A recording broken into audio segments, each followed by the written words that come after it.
two brothers and gamers that have been playing games since the early 1980s. Combined, they have over 65 years experience. Join them each week as they discuss and rant about gaming and entertainment news. This is Generation X Gaming.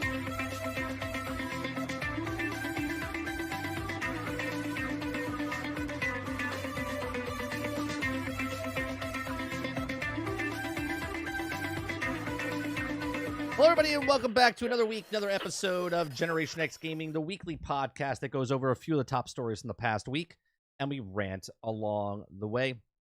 I'm your host, 30 and Still Gaming, and joining me each and every single week is Sgt McClusky. We're live Thursdays, 8 p.m. Eastern, each and every single week, a majority of the weeks. We cover video games, entertainment, and we rant along the way. You can catch us on iTunes, Google Play, Spotify, Anchor.fm, and also on Spotify, you can also watch the past broadcasts. Well, we're behind schedule a little bit on those. I get bogged down doing bad things. I have to upload a couple more episodes. So this one might be moved in with the rest of them from the past couple of weeks. What's going on, Lurker? What's going on, Gaming Fire Chief, Krebsy? How's everyone doing? What's going on, Sarge? Not much, man. Another week.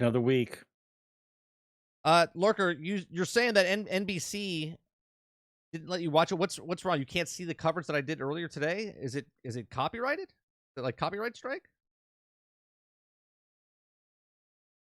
Is there do I gotta look at that? I didn't get an email.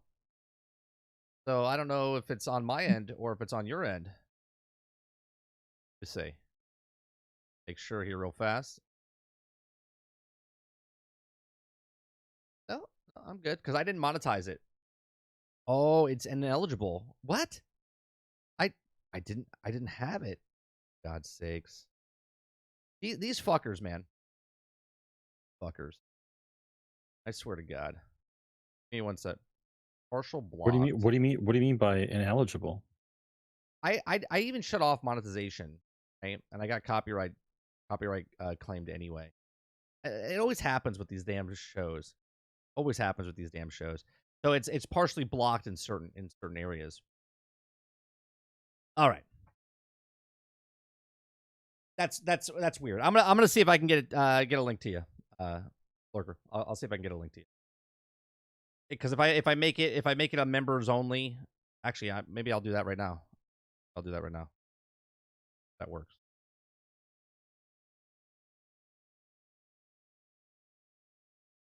Restricted, copyright protected content found. Video can't be monetized, which is fine. About that.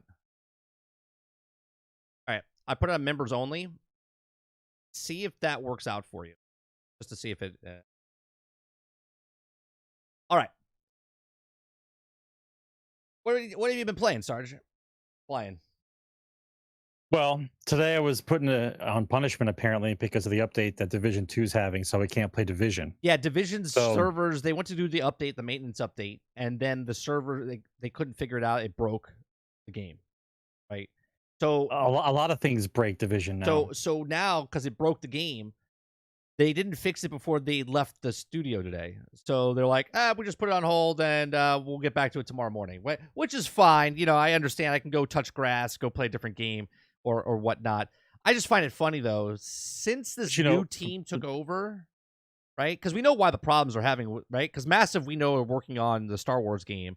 And whatever team is left over working on this Division game, they broke it 2 months ago when, the thing was going on. Hasn't been the same. And the game hasn't been the same. It's still good, still fun, but there's something wrong about it. Yeah, and now the servers are down. And Diablo was down a couple hours ago as well. And then people all of a sudden came back to reality. They're like, "Oh yeah, what day is it?" yeah, I figured. So instead of that, I've been playing Total War, Warhammer. Yeah, that's a good game. Total War 3. Well, you also bought 2, so now you're playing Total War. I did buy Total Warhammer 2 because it was on sale for a ridiculous amount. So I get the other armies I could play out. You just get lost in that game. It's a combination of real-time strategy and like Civilization. You know how Civilization was like you do a bunch of stuff and you click next turn. It's the same type of thing. You do all the battles, you do all the things you're going to move politically, and then you go, do I want to do one more turn? Right. Do I want to do one more turn? That's right. It's Monday. It's Monday. Is it Monday? No, it's not Monday. It was on Thursday. What's wrong with you? It's gonna be like you could have convinced me. Well, I no, don't know. Kuda Papa's been in hell the last week, so that's why. Why? What's he been in hell? Diablo. What? He's been in hell. Oh, that hell. Yeah. Yeah, but it's not really hell. No. Like your first Diablo, you were going to like the 9 levels of hell type of thing, or the 100 levels, whatever it was of hell. But this is just you're cruising around. I mean, there could be more. I haven't played that far in the game yet. Listen, listen, from all I've seen, I've watched a lot of videos, including yours. It looks real fun. I don't have time. I'm sure I don't have time. I don't have time. Listen, this is my breakdown. I don't want anyone to think that I've turned against video games, right? But I factored in all the time that I have played video games and not concentrate on something, for lack of a better term, more meaningful, right? I've spent a lot of time enjoying myself. So I have to spend more time doing things that are more productive and benefit me in the long run, right? So like eating. Yeah. No, not eating. Like, so doing what I'm doing currently now, the amount of time I'm spent reading and looking at charts and all kinds of stuff, it's bettering me in the long run. Once I have a specific number in a bank account someplace, Sarge will come back and start playing games whenever he wants because he won't care anymore. He won't care anymore about the number in the account, and he'll just enjoy himself. Well, let me sell you on some NFTs. I'm out. What else have you been playing? Just Total War? Played some Division. Division. You got Division. through. Total War. The final. I've never beaten it. The Summit. We completed the Summit. I've never beaten it. I've always played it and then stopped playing. Yeah. We go do some levels and we stop playing. I'll do like 30 levels and I stop playing. I do like 10 levels, help somebody 10 levels, and I never ever got to the 100th floor. I helped you get to the 100th floor. And not one exotic. Yeah, I didn't get an exotic either. Not one exotic. Now I didn't get an exotic with you for the 10 floors that we were on. Right. I did get an exotic. I've gotten 3 exotics out of 61 floors.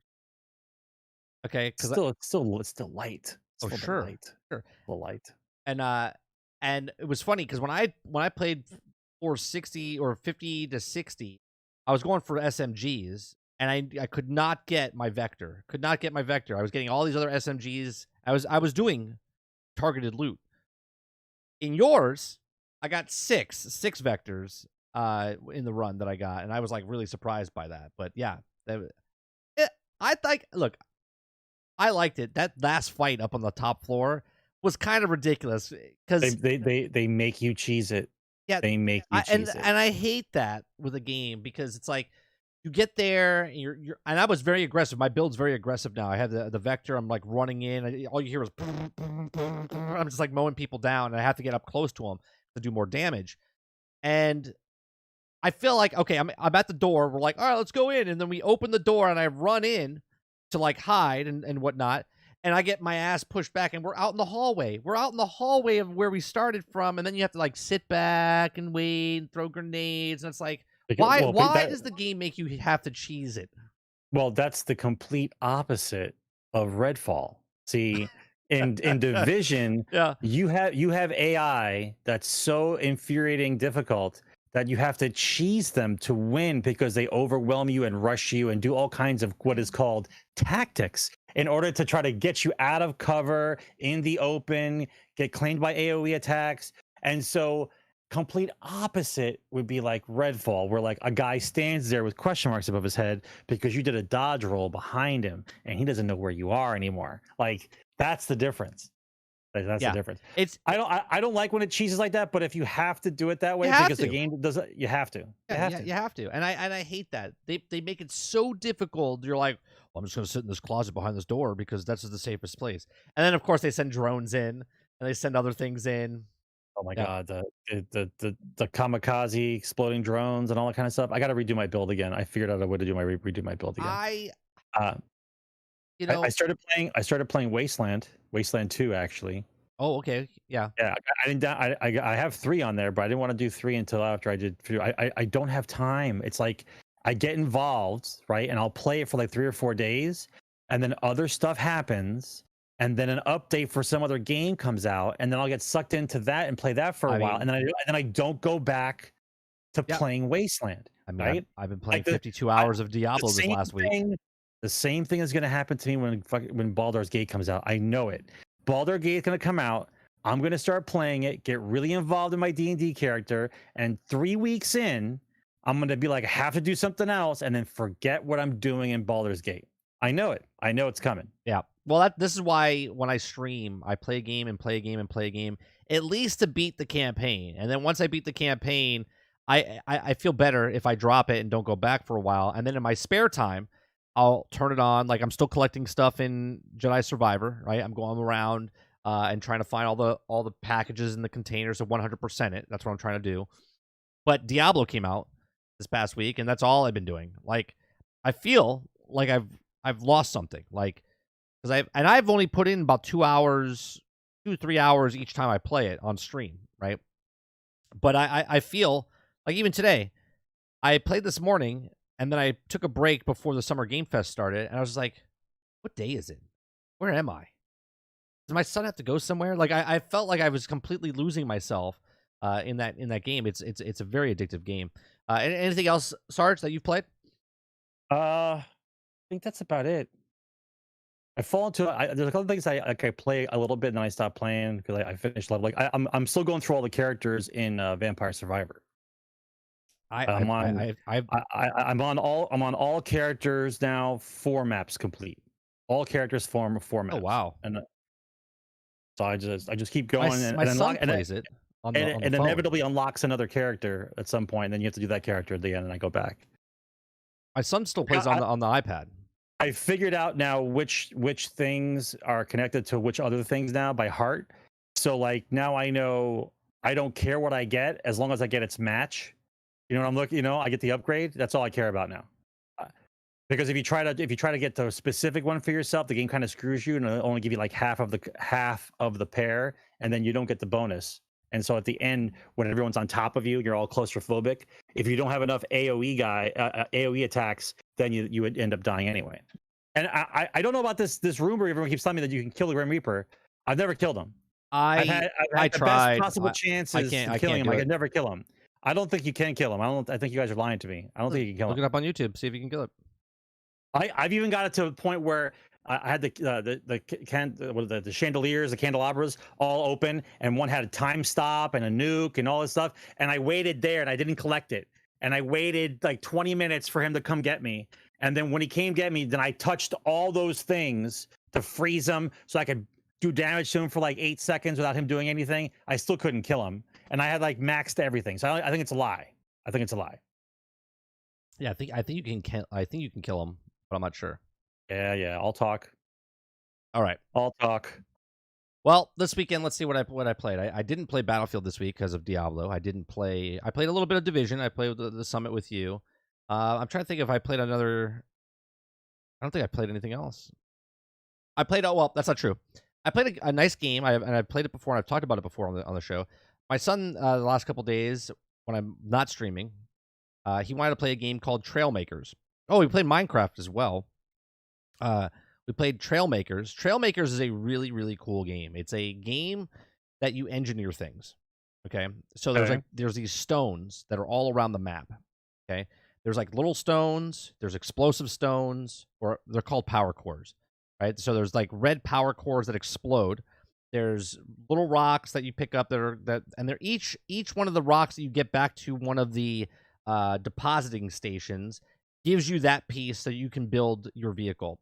So let's say you found a helicopter propeller, then you bring that back into the thing, and then you can build with that helicopter propeller. So you have to find like engines and hoverboards and all these things, and everything that you find, you have to create a vehicle. And when you create this vehicle, you could create anything your imagine can. It's like Minecraft in that way. Like anything that you can think of, okay, you can create in this.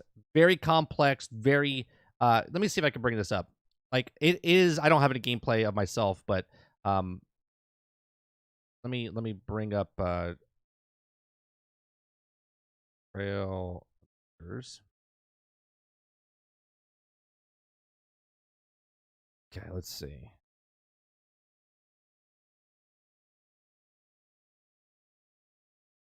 I don't know whose stuff this is, but okay. Oop.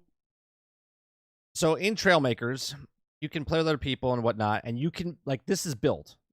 he built this jet. You can't have this jet. You have to build this jet, right? And you find it and then put all the pieces together, and it has to work, right? Like you could build blimps, and they're having dogfights in this particular thing, okay? But you have to create it in a way where it flies and hovers, and then the angles of the propellers and you have to do everything, right? It's amazing. It's a really, really, really cool game. It's like a puzzle game as well. So, and there's different boards and stuff you can play, but just in the campaign, you have to try to build your rocket ship to get off the planet.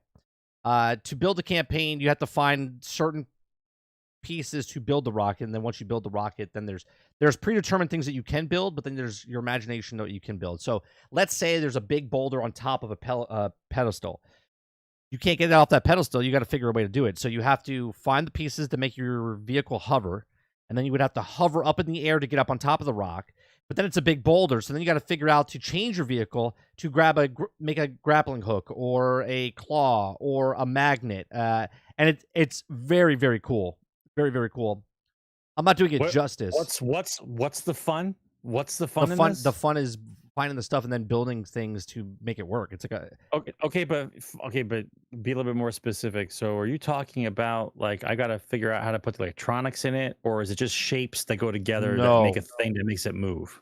No, you have to figure out okay. For instance, I put like real deal stuff. Yeah, there's like real physics and stuff inside this, right? So I put two if you put two engines on the front of the car and then hit go, it'll just flip backwards, right? Because that's where the propulsion's going. So I built a hover car, and in my hover car, I had to put 4 things. So I built a car, and then on top of the car, I built like a helicopter out of just solid material. And then on top of those, on each side, I put 2 hover things on each side.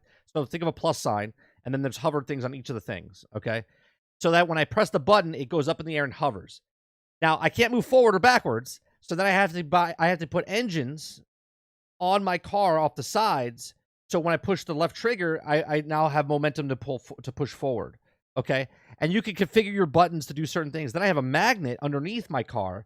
So when I have to go pick up stuff, I land over it, and then I hit the button and it sucks it up into the thing. And then I have to still hover. Okay. And then still fly. It's really fun. You should actually download it. And play it with your nephew. It's a fantastic game. I don't know about this one. And you can make really, really complex stuff. Like you can make a hot air balloon, and there's like underwater stuff. So there's like barrels that fill up with water, and then you sink, and you have to let go of the water, and then the water it brings you up. It's called Trail Makers at Kudapapa. It's actually a really, really fun game. Trail Makers. So I don't know about this. This is a short. Look what this guy built. Okay. He built whatever this is, and he built the propulsion system of this. And he's got rockets that are just making it spin, so it's lifting up off the ground. You could design and make whatever parts that you have that you found. Is this like a STEM game? Is that what this is? Maybe. I mean, my son absolutely loves it. The stuff that he comes up with and makes it seems like a STEM game. It's a fun game. So that's one of the things. Maybe one of the things I played. You could build 2 tanks, Sarge, and then we can start shooting at each other, and then you have your own game mode where you're playing tank versus tank, or plane versus plane, or whatever. Yeah. No. And you can make some really, really okay. So this is pretty cool. I just found this one. This is a guy who built battleships, right? He built a battleship. You build a battleship, and then okay. Like what? Like to scale? What are we talking about? Whatever, how big you want. So what does he own the ocean now? Because he built the battleship, he just roams around destroying everybody? You can make your own servers and whatnot and play. Right? And there's destruction in it. You can blow other people up, and the pieces start flying off, and then you'll sink. Pretty cool. Interesting. Yeah. So, but it's not Legos. It's not Legos. Yeah, it's not Legos. It's not Legos. Yeah. And the editing system in it is actually pretty damn good. Like, you just hit the button, and it just pops up in the air, and you can rotate it, and you can put all the stuff on it. Pretty cool. So it's called Trailmakers. The other game that I've been playing, everybody knows what I've been playing. I've been playing Diablo. No. Yeah. I've been Is it out? Is it out yet? I've been playing Diablo. This is my build at level 54, I think, 53. Okay. I'm absolutely loving this game, Sarge. This build is not from a build that I got offline or anything like that. I haven't looked any kind of builds too big for myself. While I was building this, I was doing a companion app. I was doing a companion build for about 25 levels. And then I was like, you know what? I don't really like this companion. I'm not doing enough damage. I was like, I'm just going to go lightning, right? So I want to see if lightning worked, and it started working. And I was playing tier 1, and I was like, I'm like destroying everything. I was like, all right, well, let me go to tier 2. And I went to tier 2, and chat's like, wait till you got to tier 2. You're going to die in tier 2. And I'm like, okay, I went to tier 2, and I was tearing things up in tier 2. And they're like, well, tier 3 is completely different. And then I went to tier 3, and as you can tell, I'm holding my own. I might die because I get stunned a little bit, so I have to adjust a little bit. And if I'm not paying attention to hit the heal button, I will die. Okay, but for tier 3, and I fixed that a little bit. I'm doing a Storm Striker. Okay, I got Lightning Storm, I got Bulwark, I got Poison Creeper, and I got Hurricane. That's what I have in my bar down below. Okay. So it looks like you're just Thor. You're not a druid. It looks like you're just Thor. Yeah, that's what I am. I have no companions. I'm not shape-shifting. I'm doing just lightning and lightning only. Okay? I'm Fat Thor. That's basically what I am. Okay? So while I get there, as you can see, I have the barriers around me. You need to copyright that quickly and call this character build the Fat Thor. The Fat Thor? Yeah. So I put the barrier around me, and my barrier that I put up on me gives me 6 seconds now. It's like a 6-second long period, and it does 68% damage on the guys. Okay, and then that was my other piece of gear. I think it goes like 33% bonus on the next crowd control. So when I pop Poison Creeper, you'll notice I'll hit Y, and then I pop RB, and then the Poison Creeper comes out and grabs everybody, and then I'm just lightning people to death, right? And then on top of that, if I want to, and I feel like I'm getting too overwhelmed, I'll hit the Hurricane button, and then boom, it comes all around. So let me see if I can fast forward a little bit. My favorite thing to do is obviously you get a whole bunch of people around together, right? I die here. Well, I remember dying here. Okay, but I get a lot of people on me. This is the elite, and I have a lot of guys coming after me, and I die because I forgot to hit the button. I just get deleted. Right here. Oh, I'm healing. And I get in the corner. I forgot to pop my thing, and then I die. Right. I also get a lot of potions and whatnot, but my build is just really fun. I just lightning everything to death, and I have this nice bubble that pops up around me every 90 seconds. I have a 7.5% chance of getting this bubble around me. So when someone hits me really hard, it just pops and gives me an extra like 9 seconds of safety, and I can still do really good stuff, really good damage and whatnot. I'm loving this game, Sarge. I am absolutely loving this game. This game, and I hate to say this because it's a Blizzard game, and in the past, Blizzard's kind of, I hate Activision and stuff like that, but this game, it's a solid game, right? There is so much stuff to do and so many different things, and the game really doesn't open up until after you're done with the campaign. Now, the campaign itself, I won't go into spoilers for anybody, but the game, the story, I think it was really good, right? There were six chapters, and we beat it the other night, and I absolutely love it. Now, there is a lot of stuff that needs a little bit of polishing, right? Like your gems get put into your backpack, which I think is stupid. Okay, it just needs to be in its own backpack and just it doesn't need to take up space in my inventory. So there's some quality of life things that could be happening here. Now, I don't know if PC has this problem, but on the console, at least on Xbox, when I'm looking at gear, okay, when I'm looking at gear and comparing the two, it blocks my screen. So like it shows my stats, and then I pick up one and it puts it off to the side, and then when I put up two, it moves it over, all depending on where it is inside the actual inventory that you're looking. And it covers the whole fucking screen, and you can't see your stats. And yes, I understand my stats tell me like 12 plus 12, whatever, but I want to see my total stat build, and I can't see that because the inventory screen of the weapons and that you have on are just massive, and they're blocking the whole fucking screen. They move over. They overlap the actual thing itself. Okay, so there's a little bit of quality of life things they have to change here as well. Okay, yeah, it's stupid, Viking. It's like, why can't you just shift it over? The whole screen's there. When I'm in my menu system, I can't fight. Just put it over to the side that I can see, so I can get the whole view. So they have to do stuff like that. There's little things that I noticed, like you have a mount, and the mount is really good, but you don't get the mount until later on in the game. You have to complete the first three campaigns, right? Or the 3 acts.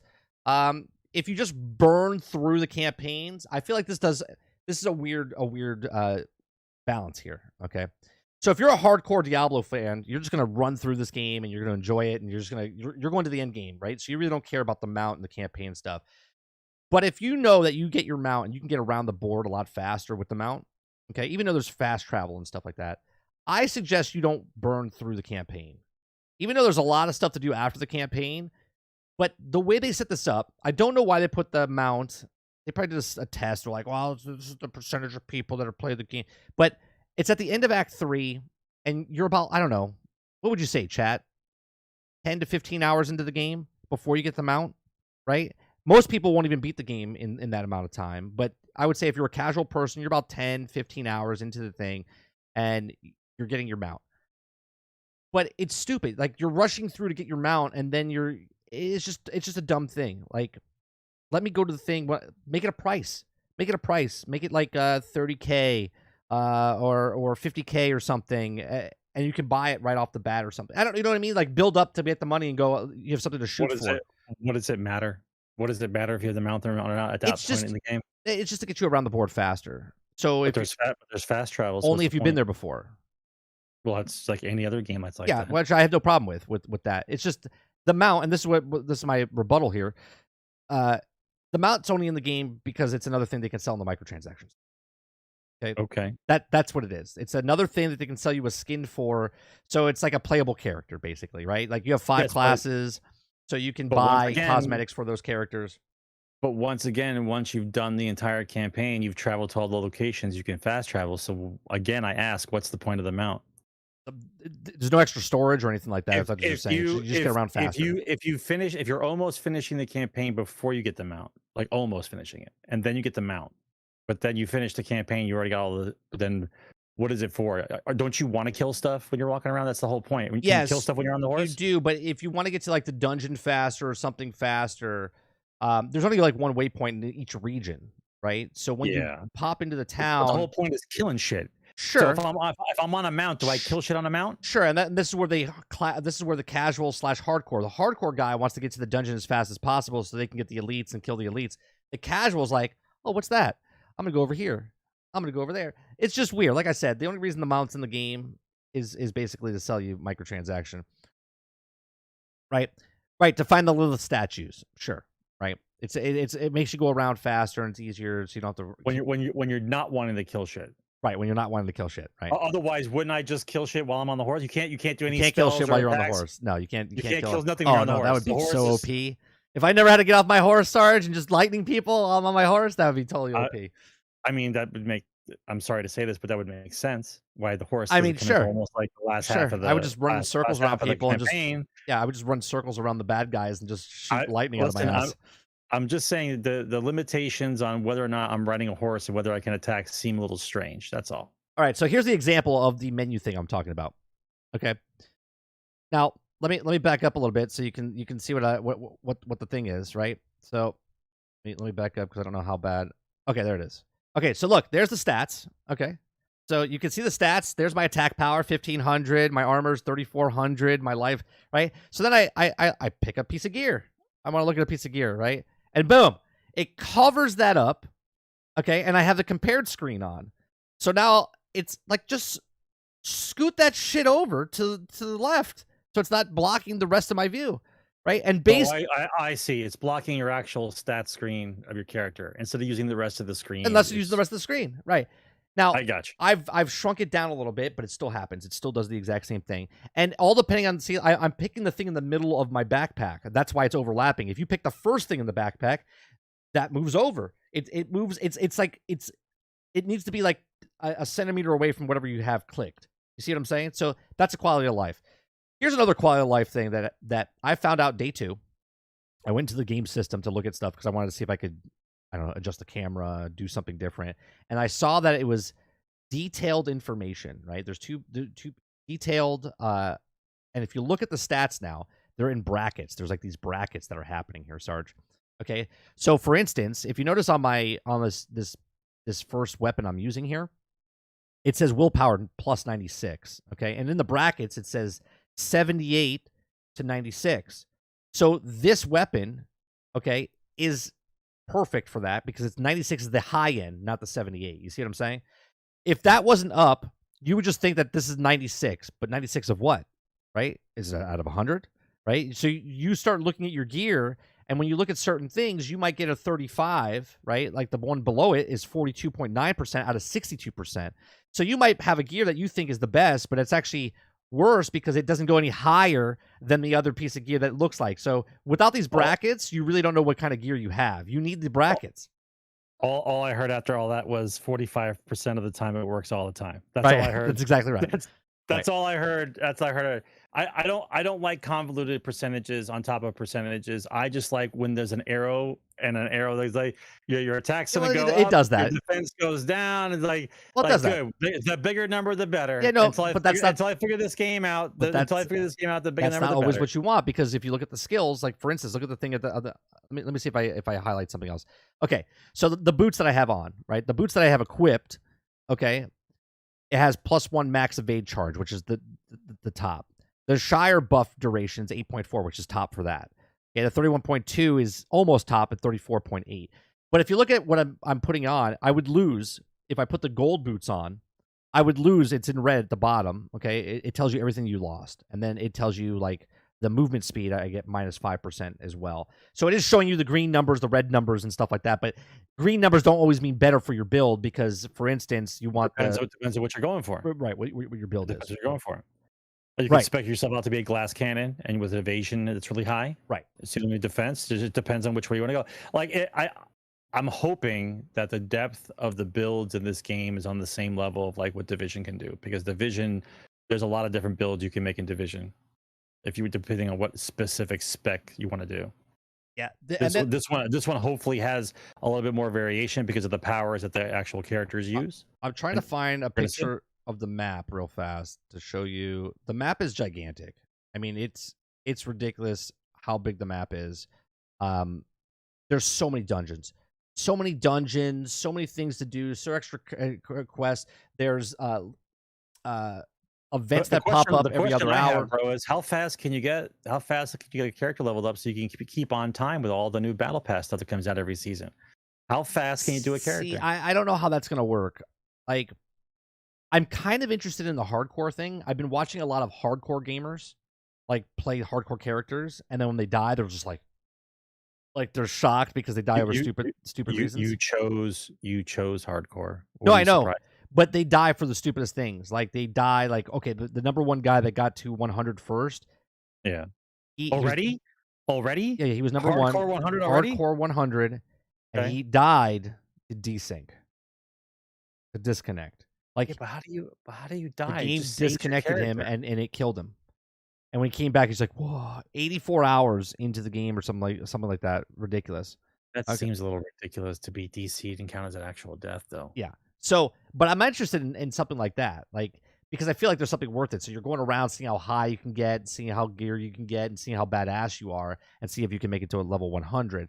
So that to me seems fun. Making a new, I still, even though I love this game as much as I do, I hate the fact that the world scaling is on.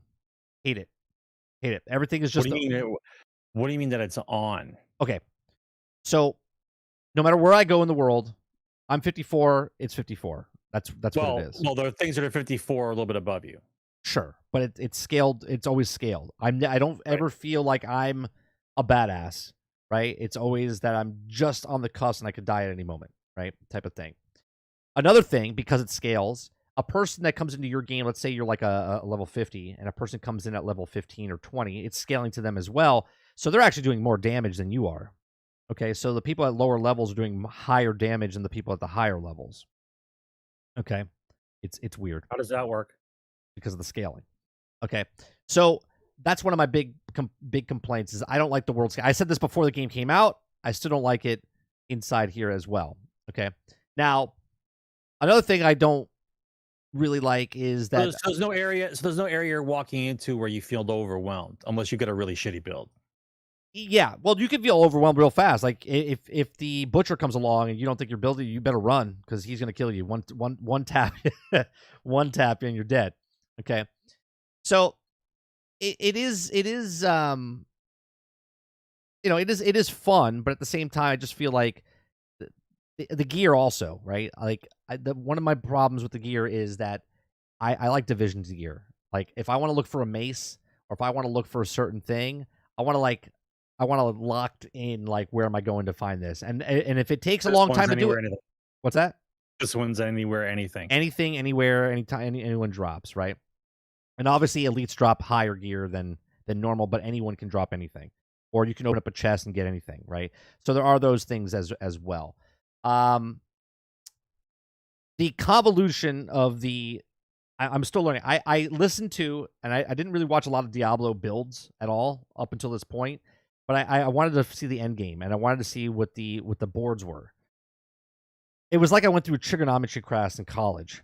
Okay, like someone trying to explain to me what the Paragon boards, yeah, and rotating them, and you shouldn't pick this one because this one is, and I'm just like, I was like, okay, this is way too much information. Like, and I have to go back and watch it again because I literally passed out because it was so fucking boring listening to the guy talk.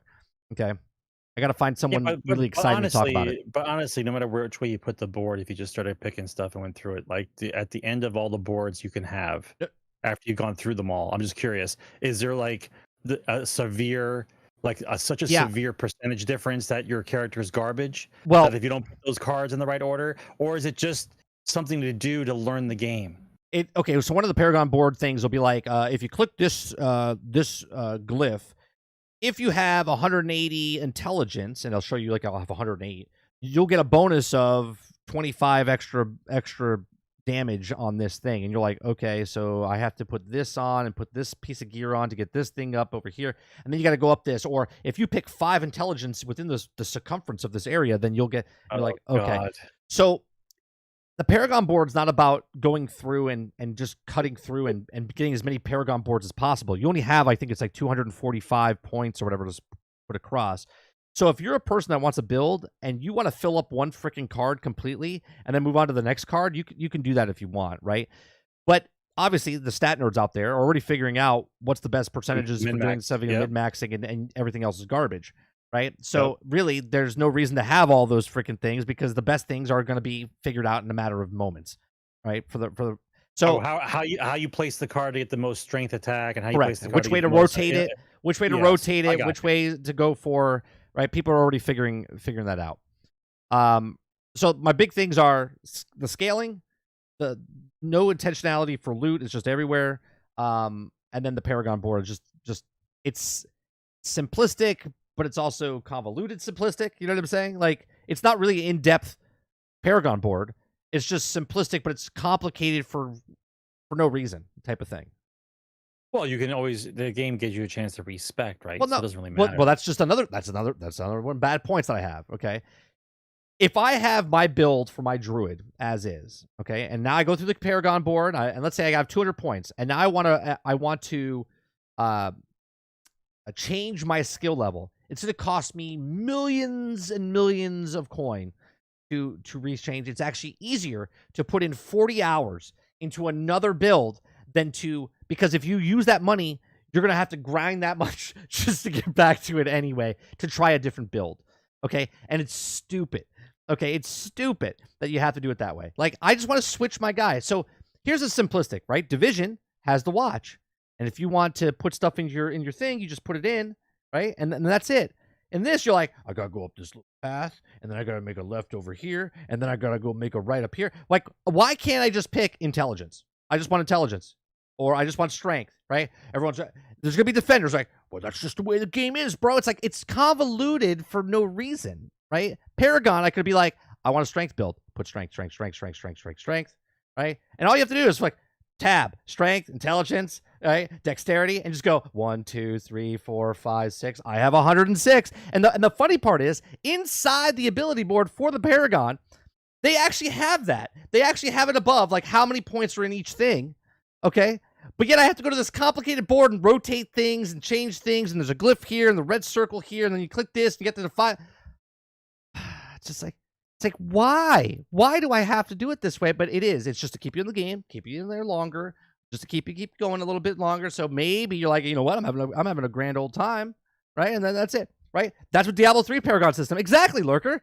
Simplicity, right? And the actual board, like for your abilities, even though Diablo 3 is an inferior game to this one, the actual like systems in there make sense. You're like, hey, yeah, I have 5 skills, so I click on this, and then I have the 5 skills. They just changed the skill tree to make it look fancier, but it's the exact same thing as Diablo 3, but it looks more complicated. Like, yeah, studies show that people are more engaged if you put a square with a branch out instead of just a square and then putting 5 on the number. You know, you see what I'm saying? Like, Yep.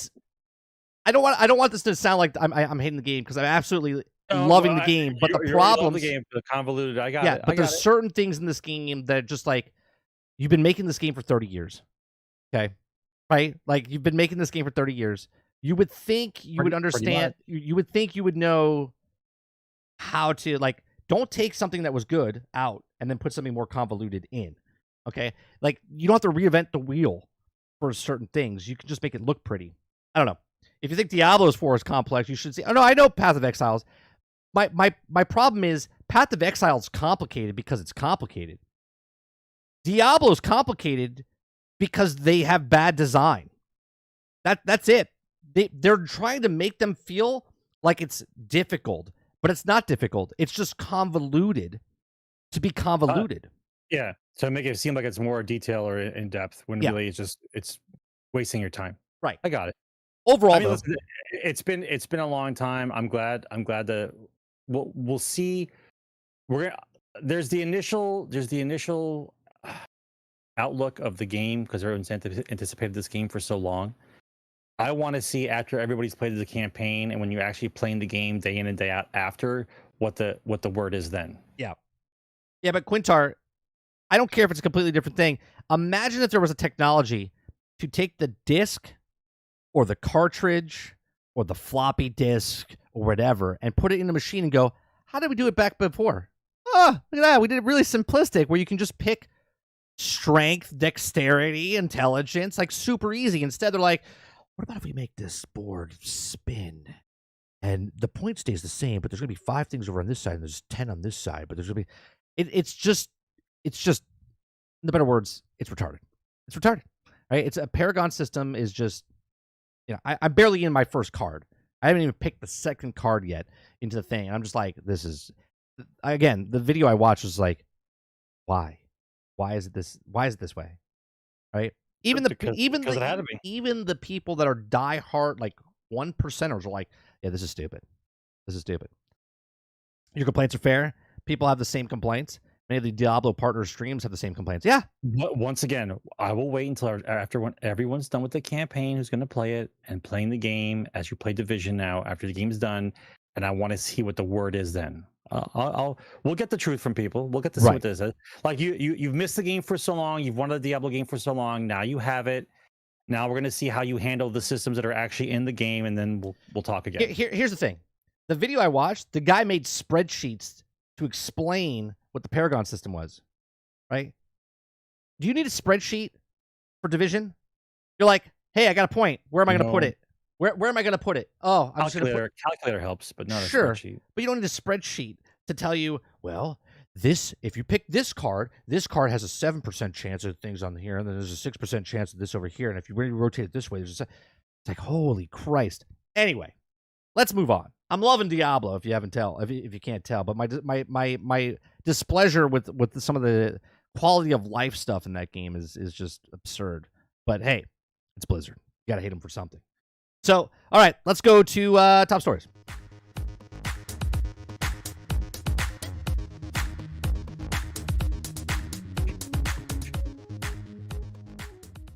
All right. GameStop CEO fired amidst failing sales. You don't say. You don't say. Hey, first of all, I'm glad he's out. However, he is just the fall guy because he's not in charge of falling sales. Right. Technology is. Right. So it's Right. not the CEO's fault that kids are not going into GameStop to buy games when I can just click install now on my system. Right. Right. The CEO is not going to do anything about it. He can't do anything about that. But you need a fall guy. So right. Okay. So Matt Furlong was in the position of CEO for just 2 years before being fired by GameStop. In the underwhelming statement released on the company's $6 million newswire, he revealed that Ryan Cohen, the investor and co-founder of pet food retailer Chewy, will be assuming the role of executive chairman immediately. Didn't he have it and then stepped down and applied this guy into the position? Sounds like a Bob Iger, Bob Chapek incident. Anybody that can run a pet store can certainly run a GameStop. So, reportedly, the firm canceled the scheduled financial conference that would be used as the platform to discuss the results of Q1 2023. And the hour that followed financial reports released, the firm's stock price plummeted to 20%, which comes weeks after the price hit an all-time low in the market. Now, it was also in 2021 when Ryan Cohen required 13% stake in GameStop, moving onto the board and driving the meme stock rally that became infamous during the same year. There was also a massive, monumental boom in the trading GameStop stock, empowered by a but he's just talking about the past. So yeah, so GameStop is losing their lost their CEO, and obviously games, Sarge, are going digital, right? Digital. So much so that Xbox is starting to promote. I can't even find the thing now, but they're really pushing those SD cards on the back of the box, right? The back of the box of the Xbox, you have a 1 terabyte expansion is $150. Okay. No, not one nope, terabyte. It is right here. 1 terabyte. WB Black C50 1 terabyte expansion card. This is on the Xbox.com store. Is $150 for a terabyte and $79 for 512 expansions. So they're really pushing 512. Right now, you could get a 12 terabyte game drive for Xbox, which is $300. So you can either get an extended hard drive for 12 terabytes, right? Because they really want you to, because obviously games are coming out. They're like 140 gigs now, right? Yep. Call of Duty, Jedi Survivor. Or you could buy another Xbox. You could buy an S and use that as your hard drive up on the thing. The potato hard drive. Right. You could use that as your storage and move it over. So, and other things along the lines of that, Sarge, so much so that so many games are being, let me find the article for Take-Two real fast. I have an article that talks about, thanks for becoming a member, their game sales, of what they did for Take-Two since they bought Zynga. Okay, so mobile leads Take-Two revenue. Physical sales made less than 5% of earnings. So let's just put this in perspective, right? Why is GameStop failing? Mo, thank you very much for the membership. Why is GameStop failing, Sarge? Because, well, Take-Two, who makes Grand Theft Auto, which is on the top selling list every single month, okay, has 5% earnings in physical sales. Okay, now most of their sales come from mobile, right? Take-Two's mobile gaming. I'll bring this up on here and nice and big so you guys can see it.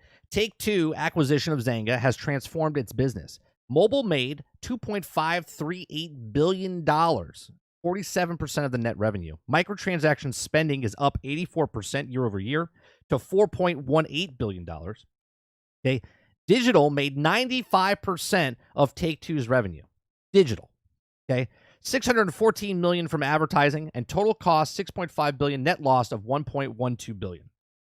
Okay. The industry is 90%, right? Almost 85%. Oh no, digital, 95%. We're almost at the point, okay.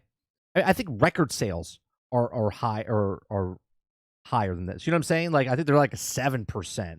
Or 8% or something like that, and these are vinyl records that you can still. The music industry still has them. We're talking complete physical media being just deleted off the planet, right? Like you go to Target right now, or you go to Walmart right now, and you go down the game section, it's empty. Like, they don't even have things there anymore. They have all the digital cards, those little cards they put. Instead of like Call of Duty, you could buy Call of Duty card, or instead of buying Mario, you could buy the Mario card. It's all digital. Okay, so it's very telling why GameStop's failing, and it wasn't the CEO's problem. Okay, it's the industry itself on where it's going. So much so, Sarge, that we always talk about Microsoft and how their game plan is that everyone's like, oh, they're going to fail. They're going to sell off Xbox.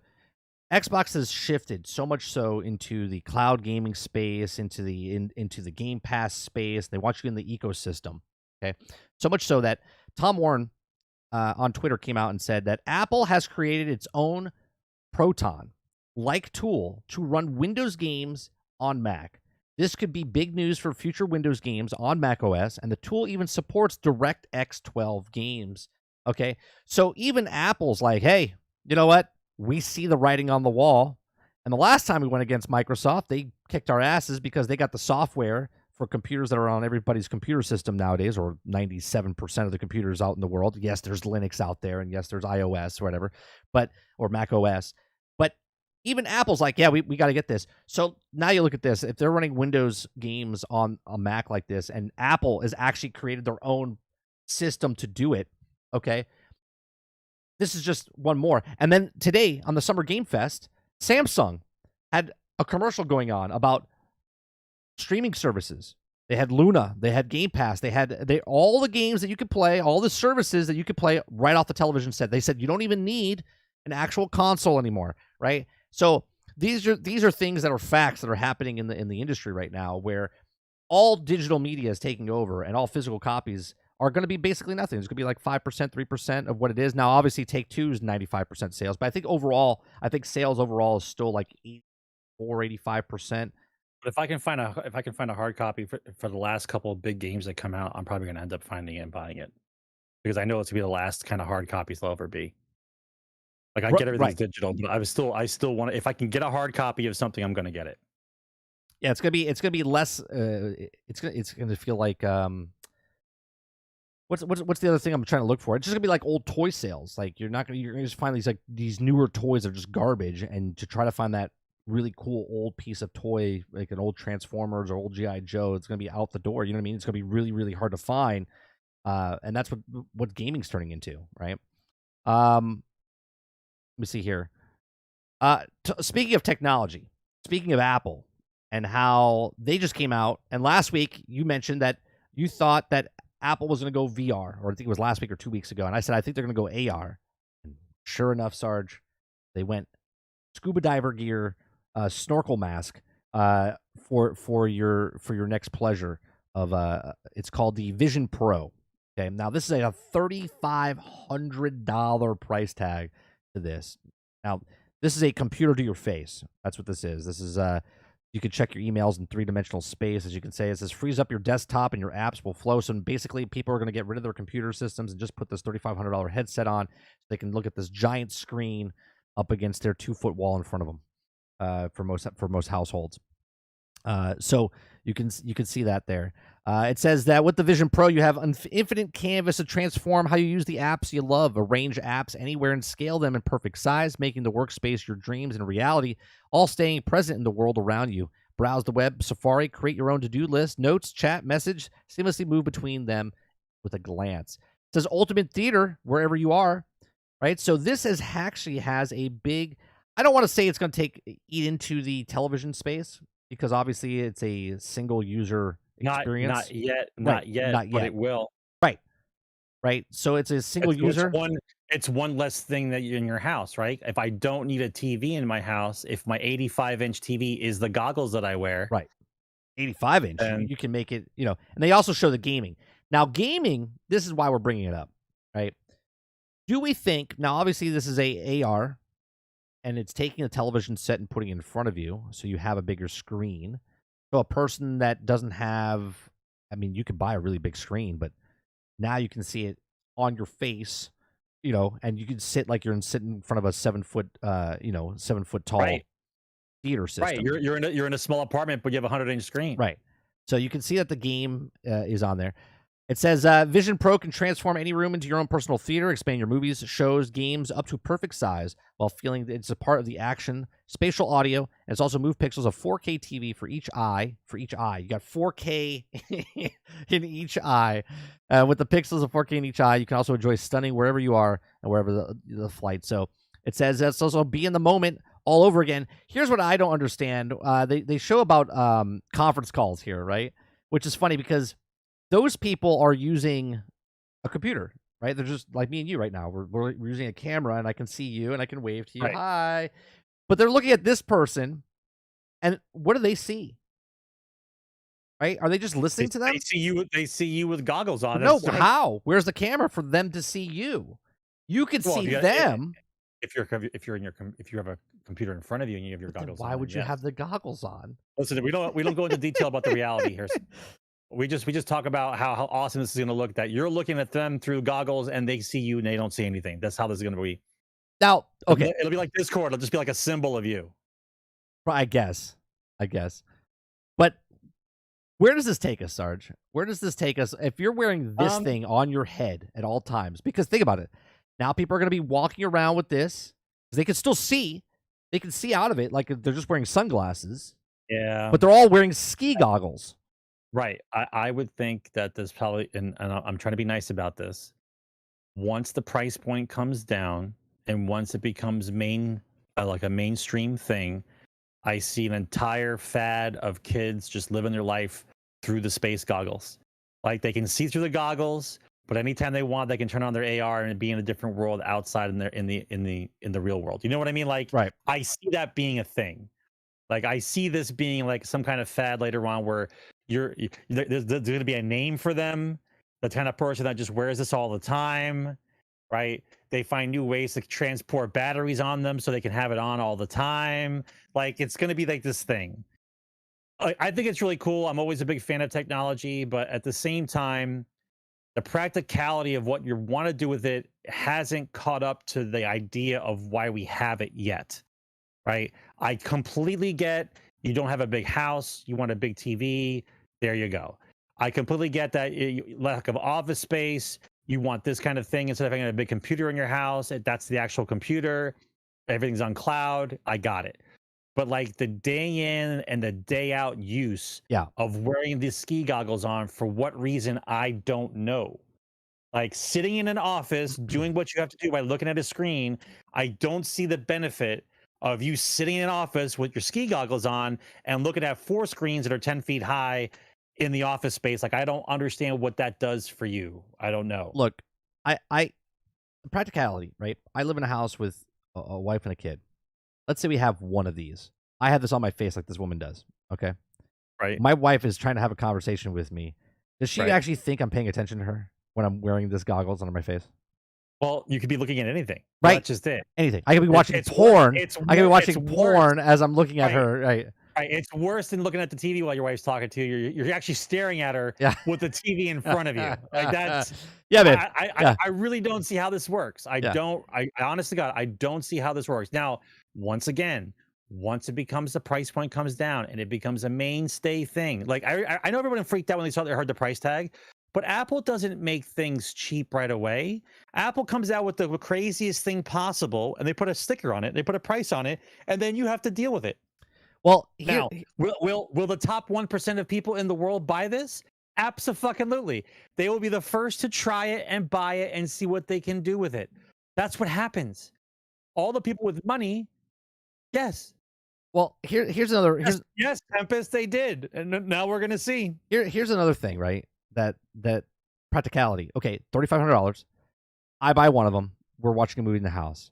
Dad puts the glasses on, and everyone else gets to watch it on the 60-inch television set. Meanwhile, I can't hear what they're saying because I'm engulfed into my world, and I'm in an 8-foot television set in my house or 8. Yeah, I'll let you know what this is for. Honest to God, this is for single people that have nobody else in their life. No. This is for guys who love sports. Plain and simple, right? You put this on, right? You're watching your sports game and you put this on and I'm courtside. or I put this out for my football game, and you're in the game. Like, this is a guy thing all the way. How many All the way. years? How many years from now is everybody walking around with these on their fucking head? Mainstream price point, and it's and we have the whole thing of kids walking during their whole life living like this. 8 years. I was gonna say 8 to 10 years. 8 years. 8 to 10 years. Now, obviously, I don't think it'll be glasses like this. It'll be regular sunglasses. Regular sunglasses. Yeah. Regular sunglasses. Yeah. Like Ray-Bans, like Ray-Bans are the other ones, or what were the other ones with the colored mirrored ones all the time? How were they called? Oakleys? Oakleys. Yeah, Oakleys. Yeah. Yep. So I look at this, right? And this is $3,500. Now, you think this is like far-fetched, but when I pick up my son from school, I'm stuck at the light, and the high school walks by, right? And I see the kids that are walking, and they have like the Beats headsets on. They got their iPad, they got their iPhone. They're already walking around with 10 grand worth of stuff just walking in front of you. They got like $2,000, $3,000 on them. Every single kid just walking by my car. I'm like looking at them going, unbelievable, right? Like they have $1,000, $1,500 cell phone. They got $200 headsets. They got. But we're broke. Yeah, it's absolutely ridiculous. And I just look at this, and now the other day we went by, and obviously school's out, so they're not walking by. But I stopped at the stoplight, and I was just picturing, because they just announced this. I was like, how many people are going to walk by with a goddamn VR or AR headset while they're walking to high school, right? I don't think it's that far fetched. I think we're closer than we're not. You know what I'm saying? We're closer than we're not close. Oh, absolutely. So I thought this is interesting. I think that the AR, obviously, I've always said that VR is a niche community. This, I think, stops the nauseousness from happening and stuff like that because your eyes can see the world. You see what I'm saying? So you can see the television set. You can see the stuff. Now, obviously, I think there's a mode that you can do where it's just covering your, like, it's up close and personal to you. But in there, because you can see out of the headset, I think that would stop a lot of people from being nauseous and being. Yep. So I think, look, Apple didn't invent the phone, but they made the phone better, right? And I think that they didn't invent VR, they didn't invent AR, but I think they can make AR better. Right, and I think we're getting close to it. Yeah, but it is VR. No, it's glasses that you can see through. Krebsy. The difference between VR and AR is AR you can see augmented reality. You can see augmented reality in your reality. No, it is not. You can see your eyes. What? I don't understand what you're saying, Krebsy. Like when you're looking through, you can see out.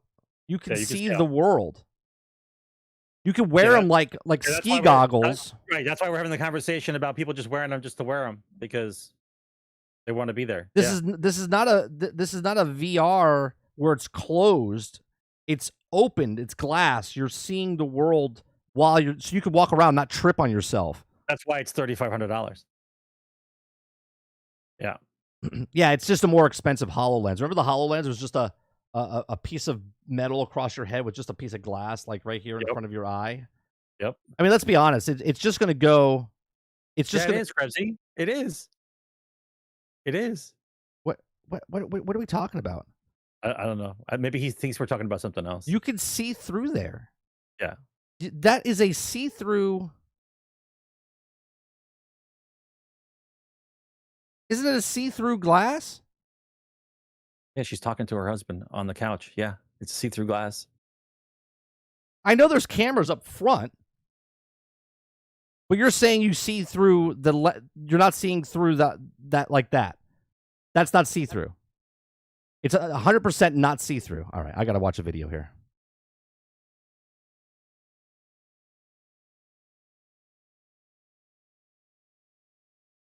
I got to watch a video. Move on, bro. We'll look at it later. No, we're looking at it now. We're looking at it right now. All right. All right. It's the camera showing you the real world. So you can see through it. So, okay, I'm confused. Krebsy's saying that you can't see through it. There's cameras in the front, right? There's cameras right here that are showing you through so you can see the real world. It's not VR, it's AR. Yeah, the cameras are right here, meaning it's seeing through. You're walking, so you could walk and not trip over things. You can't do that with VR.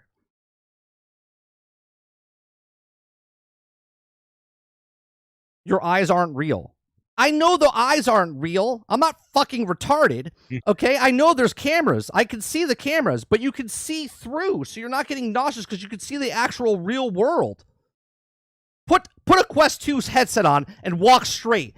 Let me know how far you get before you break your fucking nose on the wall or television set. What are we talking about, Krebsy? He's talking about the physical unit is closed, even though the cameras can see through it. It's a closed thing, is what he's saying. So if the cameras Well, weren't you can working, see through. I get it. But if the cameras weren't on, you're in a closed space inside the thing. Great. I have a window in front of me. Right? If it was just a wall, it would just be a wall. But because there's a window, I can see outside. Right?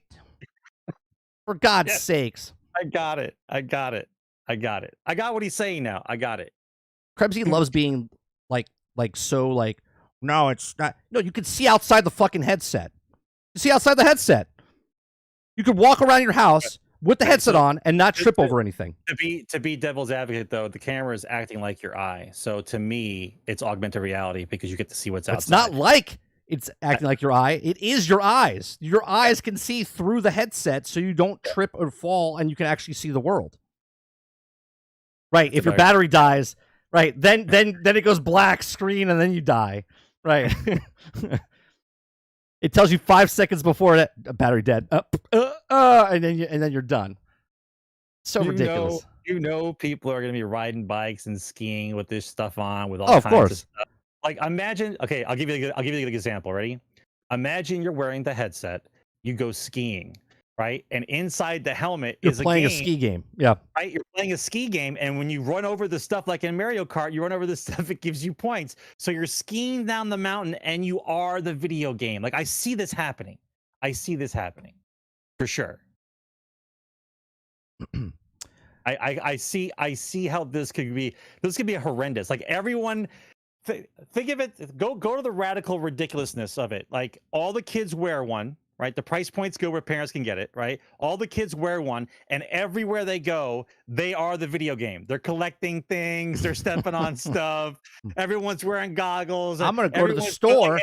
Like it's chaos. Yeah, I'm collecting stuff, Sarge. Yeah, right. I'm going to go to the store. I'm buying this glass of water. Ding! You got a glass of water today. You get 5 achievement points. Woo! I'm telling you, that's how it's going to be. I found a pen. 10 points on the achievement list. I'm telling you, it's how it's going to be. Everything you do in your life will be a game, right? I'm going to the store, but if I collect 3 coins, and the coins will be hidden in the supermarket, right? I'm collecting food, but there's coins down one of the aisles. No, because now what's going to happen, Sarge? Now what's going to happen is you're going to have 20 people walking in the supermarket with the headset, and they're going to pick up because there's going to be hidden coins behind the boxes, and then everyone's going to be taking the boxes. They're going to be looking for the coins, and they're going to be chaos. Everyone's playing games, and they're living in the real world, and normal people are going to be looking like, what is wrong with this dude? Right? Yeah. Just walking around like, I got the coins. I got the coins, baby. I got the coins. Yeah, $3,500. $3,500.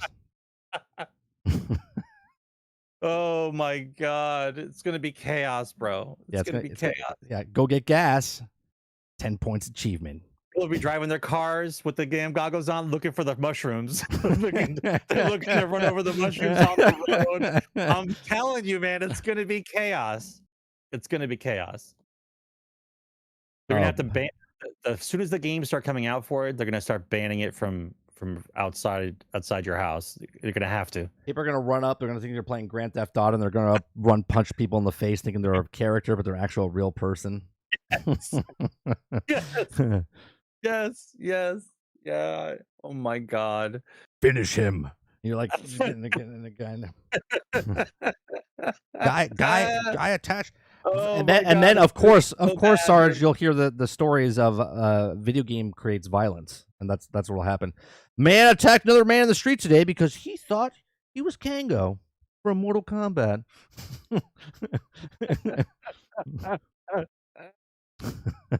Right. You're playing like a Dark Souls game in the AR. You're running around looking for a dude. You Take start out- attacking bikers because Yeah. they start looking like demons. Take out the cashier. You punch the cashier in the face because you thought it was the final boss of the stage. Oh my Store God, manager. It's gonna be horrible. It's gonna be cool for like a good 6 months, and after that, people are gonna be terrified. Like every lunatic in the world's running around playing games while they're out in real world. All right, so let's talk about Summer Oh Game my Fest. God. Right, Summer Game Yeah. Fest is Yeah, go coming ahead. up Sunday. We're covering it, or I'm covering it anyway on Sunday. You guys can watch it here live with us at 1:00 on Sunday. We're also doing the PC Gaming Show after that. We're doing the Future Game Show on Saturday, and we're doing the Tribeca one tomorrow as well. So everyone's expectations for this, Sarge, are through the roof.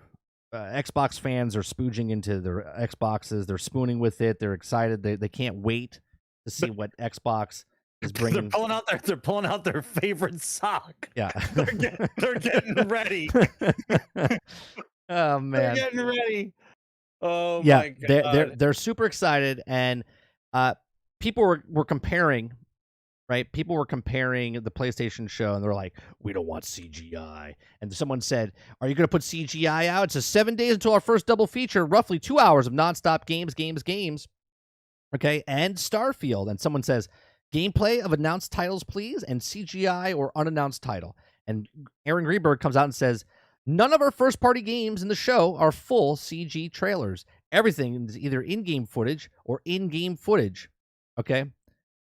Either in-game footage or in-engine footage, or in-game footage with some cinematics. Each of the trailers will be labeled and hopefully clear for our fans. I'm going to be Krebsy here for a second, and I'm going to be really, well, in-game and in-engine are actually computer anyway, and they're all CGI, right? So that's basically it. You're absolutely correct, Krebsy. So in-game footage and in-engine footage is all the same, Sarge. CG is CG. Right, so they're coming out saying, "Well, no, we're not going to have just CGI trailers. We're going to have in-game footage and in-engine footage of CGI trailers." Okay, so but they didn't say non-scripted. That's right. They didn't say non-scripted. That's right. They said all that, but they didn't say non-scripted. They have to say non-scripted and then all that. Yeah. So because now you're gonna get the two guys talking. Yeah, do you see that guy on the left? Yeah, hang on a second. Like you're gonna hear that kind of stuff. I don't want to hear that either. Just show me the damn game. Right. So show me the damn game. I wasn't today's Summer Game Fest show. I thought it was good. Keely does it right. I wasn't disappointed in any way, shape, or form. I thought for sure we would see something about Transformers Reactivate. That's the only thing I was looking forward to. I was like, all right, well, maybe we'll see Transformers Reactivate. We didn't see it. I'm hoping maybe we'll see it sometime in one of the other shows, right? Whatever. What are you expecting from Xbox? Like, what can Xbox do? I know this is just a throw out there random, Sarge. What can they do to win, whatever that means? The summer showcase of all the companies. What do they have to do to be like, yeah, blew PlayStation out of the water. We were better than Summer Game. Like, what do they have to do? They're not going to. They're not going to blow anybody out of the water. They're probably going to do the best that they can. I'm sure there's that one game that's supposed to have a sequel that, oh my God, I just lost the name of it, man. No, not Outer Worlds. It'll come to me later. It'll come to me later. There's two titles out there that are supposed to have sequels that they haven't talked about in a while. I'm hoping for those to be shown. Nice one, Salty. I don't think there will be anything that's going to be blowing any doors off the hinges. I think there's too much hype on wanting to see something badass. Well, I think Starfield is taking the hype away, right? It's not that. Like for instance, what Keely did today. I liked most of the games that they showed because it showed creativity, innovation. There are some teams out there that are willing to try something new. It's not copy pasta. So I'm appreciative of that. I like to see that the small teams are trying to do new things, regardless of what it is. The Xbox thing, everyone's going to want to see like these first-party titles that are supposed to like blow the doors off, and we already know every first-party title that's ever come out so far has been a trash fire. And so I don't expect anything to be different at this point. I expect these guys, in order to hold the Lions at bay, I expect there to be some kind of scripted thing from Starfield that basically puts everyone to ease and lets them sit back and let October come without them raging on the internet for 3 months. Right. Like, that's what I think is about to happen. I think we're about to see some kind of scripted thing for Starfield that calms everybody down.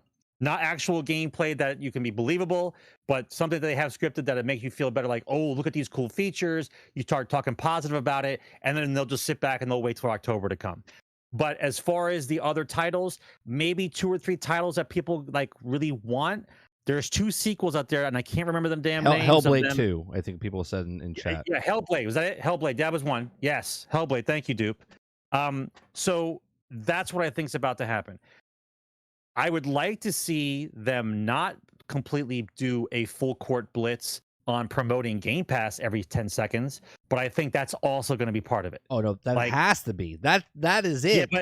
Yeah, but I'm talking about not just talk about it, but like every 5 seconds they're mentioning something on Game Pass that you should need to get. Well, no. All they have to say in the very beginning is everything we're showing right now is on Game Pass. That's it. Right? All the things that we're about to show you are all going to be on Day Pass day 1, either at the beginning or the end. Everything you just saw on Game Pass day 1. Everything you're about to see, Game Pass day 1. Right. So I'm hoping for some 3 or 4 good titles and actual good marketing for what a game developer should be doing in the final stages and to release a game. That's what I'm hoping. I don't think it's going to be blowing the doors off of PlayStation's. Let's be honest. The last 3 or 4 years of development have been all screwed up by the COOF and all this other nonsense that's been going on. So I don't expect any big studio to be exempt from any kind of problems that they're going to have. They're all having problems. I just want to see the people who actually are trying to make a game, get it to market and done, right? And you advertise for the titles that are done. That's all I want to see. Show me the game, show me the gameplay. Yeah, I don't care about anything else anymore. I think I have no expectations going in. The only thing I want to see is gameplay of Fable. That's what I want to see. The only reason I want to see it, I don't even care how much we see. I'll take a screenshot. I'll be honest with you. I'll take a screenshot of Fable. I want to see what Playground Games can do because they do such a good job with Forza Horizon. Okay, I want to see what that studio can do with their engine in the Fable game. So I'm excited to see that. Now, obviously, I don't care if it's good or bad. I just want to see what it is. I want to see what Fable is. That's the one thing I'm looking forward to. Everything else, I honestly don't care what Xbox does because as an Xbox owner, okay, not a lover of Xbox. Just I'm an Xbox game owner. I don't own PlayStation 5. I own Xbox. I honestly don't care if it's first party titles or third party titles. I just want to see what's coming out on the slate and what I'm interested in, right? Like this year, I've already paid for Hogwarts Legacy, Jedi Survivor, and Diablo, right? These are all third-party games. None of them from my Xbox, but I play them on my Xbox because that's where they're at. So I just want to see games that we haven't seen. So I want to see gameplay, and I want to see games that we haven't seen already. Like I don't want to see another trailer for Avium, the first-person wizard game. Okay, I don't want to see that. We've already seen it on PlayStation. We already saw it at Summer Game Fest, and I know it's going to be. We don't need to see it again. Don't waste your time. Show games that we know that we haven't seen yet. Like I don't know, put the Indiana Jones trailer, title, something. Do something with Kojima's game. Show us things that we haven't seen at all. Give us that hi-fi rush moment. Not of dropping a game at the day, just something that we didn't know about that you guys were working on, right? Show us the new Elder Scrolls Online game that's been in work for fucking 8 years, whatever the hell it's been operated for. Show us the Star Wars game or something. Like, show us something that we haven't seen yet that's going to get people to remember what the show was, right? Because it doesn't really matter. They could show 25 games, they could show 50 games, but if they show us that one game, you'd be like, oh, dude, that's the game. Right? And it's not Starfield. That's not Starfield because Starfield is a separate show after the Xbox showcase, right? So it's going to be Xbox first, then Bethesda's going to show off Starfield. So the showcase just needs to show games, gameplay, and show us stuff that we haven't seen already. Don't rehash the stuff because, look, if I show you a picture, I said this earlier, if I show you a one-of-a-kind picture in April, and I go, look, this is a one-of-a-kind picture, and then I show you that same picture again in June and go, look, It's a one-of-a-kind picture. Everyone's like, you already showed us that picture, right? You only get a first impression once, okay? Don't rehash the stuff you already showed us or talked about. Show us State of Decay 3. Show us Hellblade 2. Show it. Not that they're done and they're coming out. Just show us something of it. Here's some gameplay. Here's a demo. Here's a CGI trailer. Here's some gameplay. Whatever. Show us the stuff from that's coming out from your studios. You have 28, 32 studios, I think they're picked up, right? And obviously they're going to make some announcements, that come into Game Pass. They'll pick up some third-party games that are coming to Game Pass. Would be huge if there was a game. What was the Armor Core 6 didn't show, okay, and it didn't show it at Summer Game Fest. Are they gonna show it for Xbox? Is it gonna be exclusive for Xbox? Is it gonna be a time exclusive or something? I just find it weird that Armor Core 6 didn't get shown today. Well, maybe because they know that it's going to be shown by Xbox, they didn't want to show it again. They don't. Maybe Keely's smart enough to know which games will be shown across platforms, and he didn't want to double back them. There's no reason to show. You don't need to see the same thing 4 times. Right. I'm just happy that they have a platform where these developers get to show at least what they're working on. That's the whole point. That was the whole point of E3 to begin with. Well, besides being electronic gadgets and stuff, and then turned into video games. Was there anything today, Sarge, when you watched the show? You watched the show, right? I did most of it. Was there any game that you saw that stuck out? Like, I put some notes behind some, right? Prince of Persia, I wasn't expecting to see that, right? We thought it was dead in the water. We've talked about it in the past. We didn't know what was happening with it. It's just a remake. It's another attempt at it is what they're doing. It looked good. Mortal Kombat looked good, obviously. I'm not interested in it, but it did look good. Some people said that it looks worse than the last Mortal Kombat, but I don't know. I didn't play it, so I got to take your word for it. Path of Exile 2. And Krebsy earlier today said, I hope it's not the Overwatch method where they just took Overwatch and then made Overwatch 2 and it's just the same freaking game with the 2 behind it. Right? So hopefully Path of Exile 2 is something. That comes out in July 28th. Prince of Persia comes out January of 12th of next year. Mortal Kombat's coming out real soon. I think it's in August, I think. If it was not, maybe it's even closer. The Dead by Daylight Nick Cage thing that they showed, like, I hate. Cringe. I hate when the celebrities come on board and they're like, I love video games. I got a kid. My kid plays video games, and I'm a. It's like, shut up. It's a job, dude. Just the only thing that I thought was as cringy as him being on the stage talking about it is the fact that the character that they made of him looks that way. Like, at least they should have him with that little smirk on his face, like running around in Dead by Daylight. He should have like that little smirk on his face. Yeah. But he's got that serious dead face that. Like it's a mannequin, right? He's running around doing stuff, and he just looks like this. Yeah. 76 says, "Hey, fellow gamers, it's that meme with Steve Buscemi where he's dressed up as a kid and he has the skateboard over his shoulder. Hey, fellow gamers, I'm a cool high school kids. You know what I mean? Like it's just like, okay, come on. Witchfire looked interesting. Let me see if I can bring up Witchfire here. The zombie commando thing looked good. Yeah, what was that one called? It's just another Back 4 Blood. It was called Toxic Commando, is what it was called. Toxic Commando. That's right, Salt. He collected his check and he walked off. That's exactly right. As soon as he got off, he probably went, take my check, bitches, grabbed his $30,000 and walked out the door. Yeah, Nicolas Cage. Yeah, look at him, right? Like he's so look at the face of the character.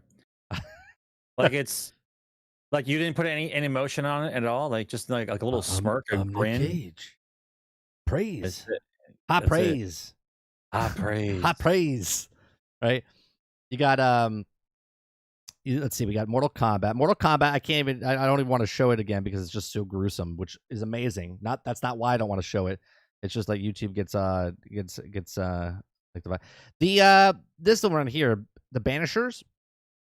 I thought it was interesting. Obviously, it reminds me of The Witcher. I know it's kind of weird, but yeah, it does kind of remind me of The Witcher. The Scottish Witcher, yeah. We had but just not let's just call it what it is. It's a copycat game. Yeah, for sure. We have the Witcher trailer. This one, Witchfire. This one looked interesting. Right? I thought this was pretty cool looking. A lot of these games, I didn't know what this was. I thought this was an expansion for like New World when I first saw it. I was like, what's happening here? What is this? It's like a first person medieval gun game, whatever. It looked pretty cool, a fantasy kind of gun game. I mean, the Like a Dark Souls first person. That's basically the feel I'm getting?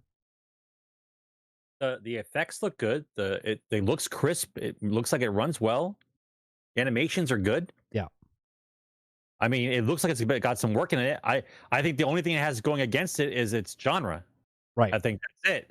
This is another one. Yes, Your Grace. This actually, you played this. I played the first one. You played the first one. This actually looks pretty good. Now I know a lot of people don't like it because of the art style of it, but I thought this actually looked pretty interesting.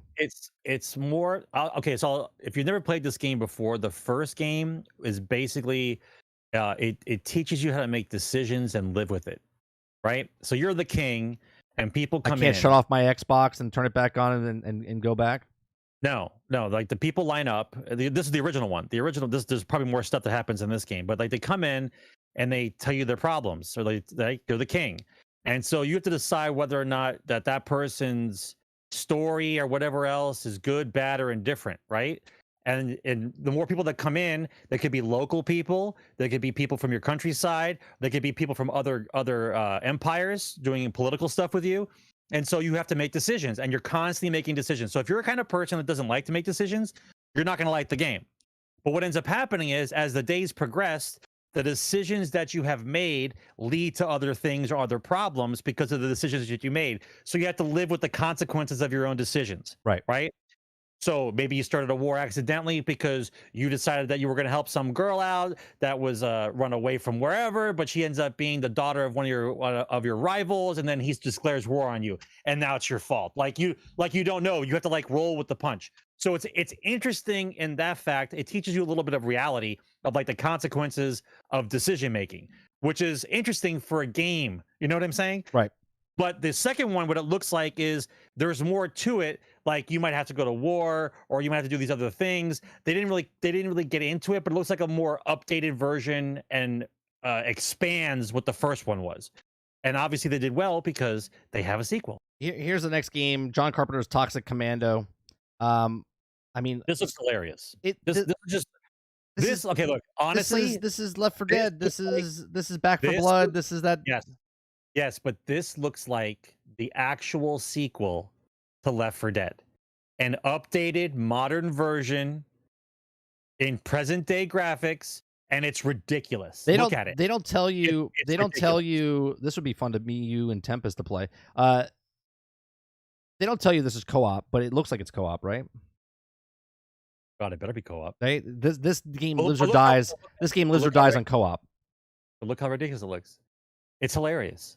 I think it's hilarious. Well, I think Saber's the same company that makes. I don't know if it's the same studio, but they just showed you pulling them out of mud. It might have been.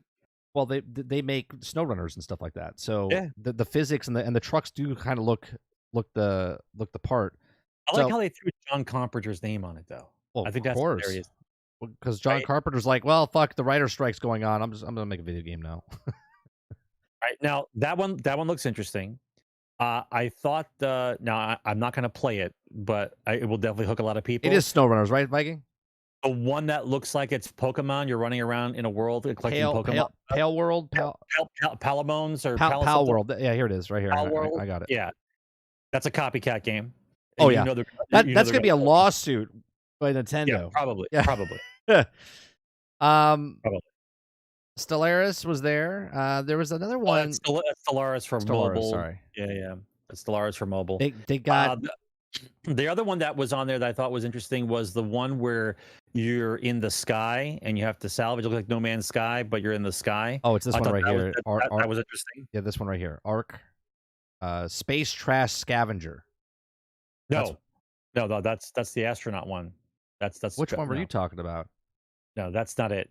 That's not it. Which one were you talking about then? No, it's one where you're in the sky and you have to build stuff. You have to make airships, and you're scavenging from the ground, and you have to keep building a base in the sky because the ground is too polluted or something. Oh, it looks like No Man's Sky. I don't think it's called Sandland Gaming Fire. That Sandland's a different one. Sandland was something else. Sandland? I think Sandland was something else. I see. There's a lot of games. Well, there's a Star Trek game that looked We didn't really see much of it, but I'm kind of interested in it. I think that's mobile. Honestly, I think that's mobile. Wayfinders, I think is going to be. Is it mobile? I think Wayfinders is going to be a good game. I can't speak of it because I'm under NDA. I had fun playing it, but I'll be honest, because it was in beta, I was like, you know what, I'm not going to give it my time. Sandland for the Dragon Ball game, the Pokemon game. Thank you. Oh, is that what it is? Sandland? No, I thought it was. Wasn't it Pale World? I thought it was Pal World. Pal World is the one. Well, hold on a second. You guys, I think, are confusing stuff here. It all starts looking the same. Pal World. Looking the same. Pal World was this. This is the one that is like collect Pokemon, is it not? I think so. Oh no. You're right. This is not the one with the guns. Oh, this is like Pokemon though. Yeah, this is the gun. Yeah, I'm right. Pal World is the one with the guns. Yeah, it looks like Pokemon, but they have automatic weapons. They have weapons in their hands. Yeah. Yeah. You got sheep with the machine guns, like a third-person shooter. Yeah. Yeah, it's Pal World. Yeah. Pale World. It's there's a lot of interesting things. I'll say that there's a lot of interesting ones that I saw.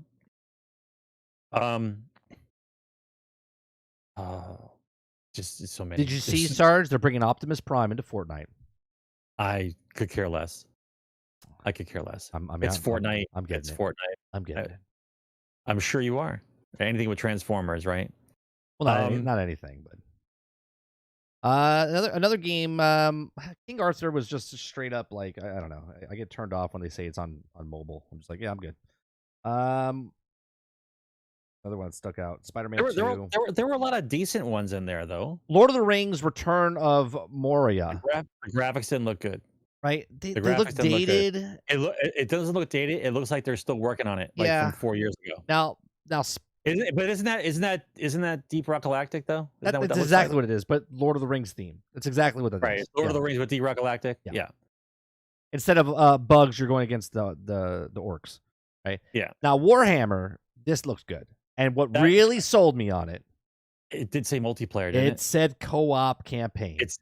All right. If it says co-op campaign, I think I might have to get it. Yeah, they said co-op campaign. I really like Warhammer. And me and you have played through the Halo series. Me and you played through the Gears series.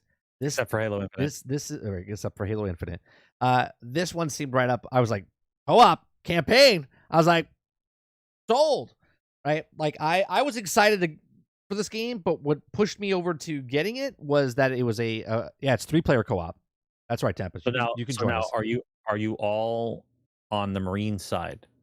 Like, is everybody a Marine? Like, someone's a librarian, somebody's like a chaplain, or do you get to pick like other races? Because I think you're only Marines. No, I think you're only Marines. Yeah. Yeah, you're only Marines. This will be fun.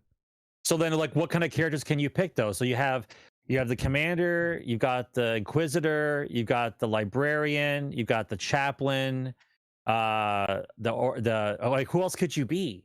Like, I'm trying to think who else. They didn't talk about character classes. I mean, could you be a Terminator? Like, could one guy be the commander and one guy be like the Terminator guy? Like that, I think that would be awesome. Like an assault Terminator. I would assume that'd be like the tank commander, right? Yeah, I would assume Okuda. It looks good. That it's 3-player co-op, right? Because look, the way they shoot it, they show you in the beginning. They show you here in the beginning of the trailer that it's just one player and he's hacking and slashing. Okay, and then the words pop up. Okay, on the screen it says never surrender, blah blah blah, and then it says co-op. And when it says co-op, it doesn't show a second player. It shows 3 players that you can join. Okay, so see, up to 3 players. Yeah, so like I'm excited. And again, you look at this and it's big guys. When is it coming out? When is it coming out? It comes out this fall. It didn't give a direct date, but it's winter. Winter? Did it say winter or fall? I think it's like to me, fall. Like this is the best version of it would be winter. Those games, like Vermintide and Darktide. This winter. Like this is the best version of those. Yeah. Like look at the way this looks. I don't know if it's crossplay. I'm gonna say no. Saber did it again. Saber and Focus Entertainment. They're making some good games right here. Coming out here swinging. This looks good. Yeah, that looks good. It looks like a fun game. That might be something I actually purchased. And that comes out later this year, so that might be my 4th game that I purchased. I thought actually a little game that I thought was pretty cool is that they're redoing Sonic. Sonic Oh, that. Superstars. You mean they actually made a Sonic game? Yeah, they remade the Sonic game. Like that's what I played on. That's my Sonic, and then he pumps over, and then and then you can play. And I look, this is not a game for me.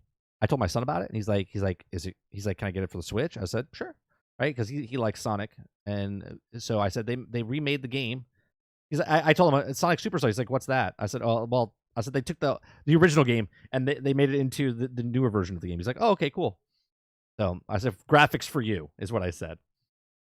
So I thought it was cool. I thought it was. Let's be honest. Sonic was the more speedier Mario game. That's what it was. Yeah. Liza P looks good. We've already seen it. I don't need to see that. This little crossover, Street Fighter Exo Primal crossover. I don't really know much about Exo Primal. I know a bunch of people love that stuff. Not my wheelhouse. Yeah.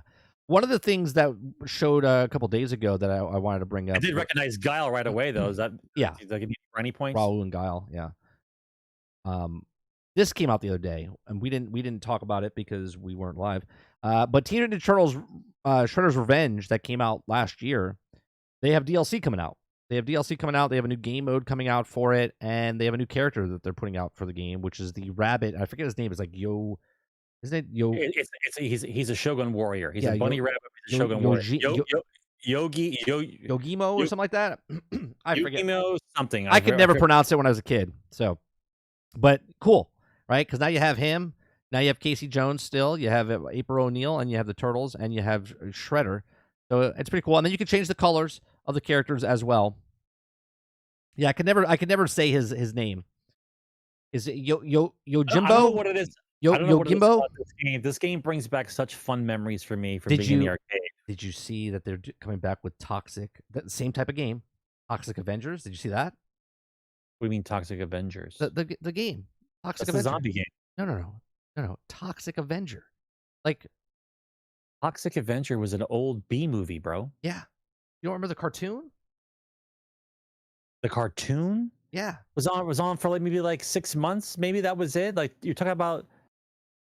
They just announced a new game for it. What was that? Toxic Avenger.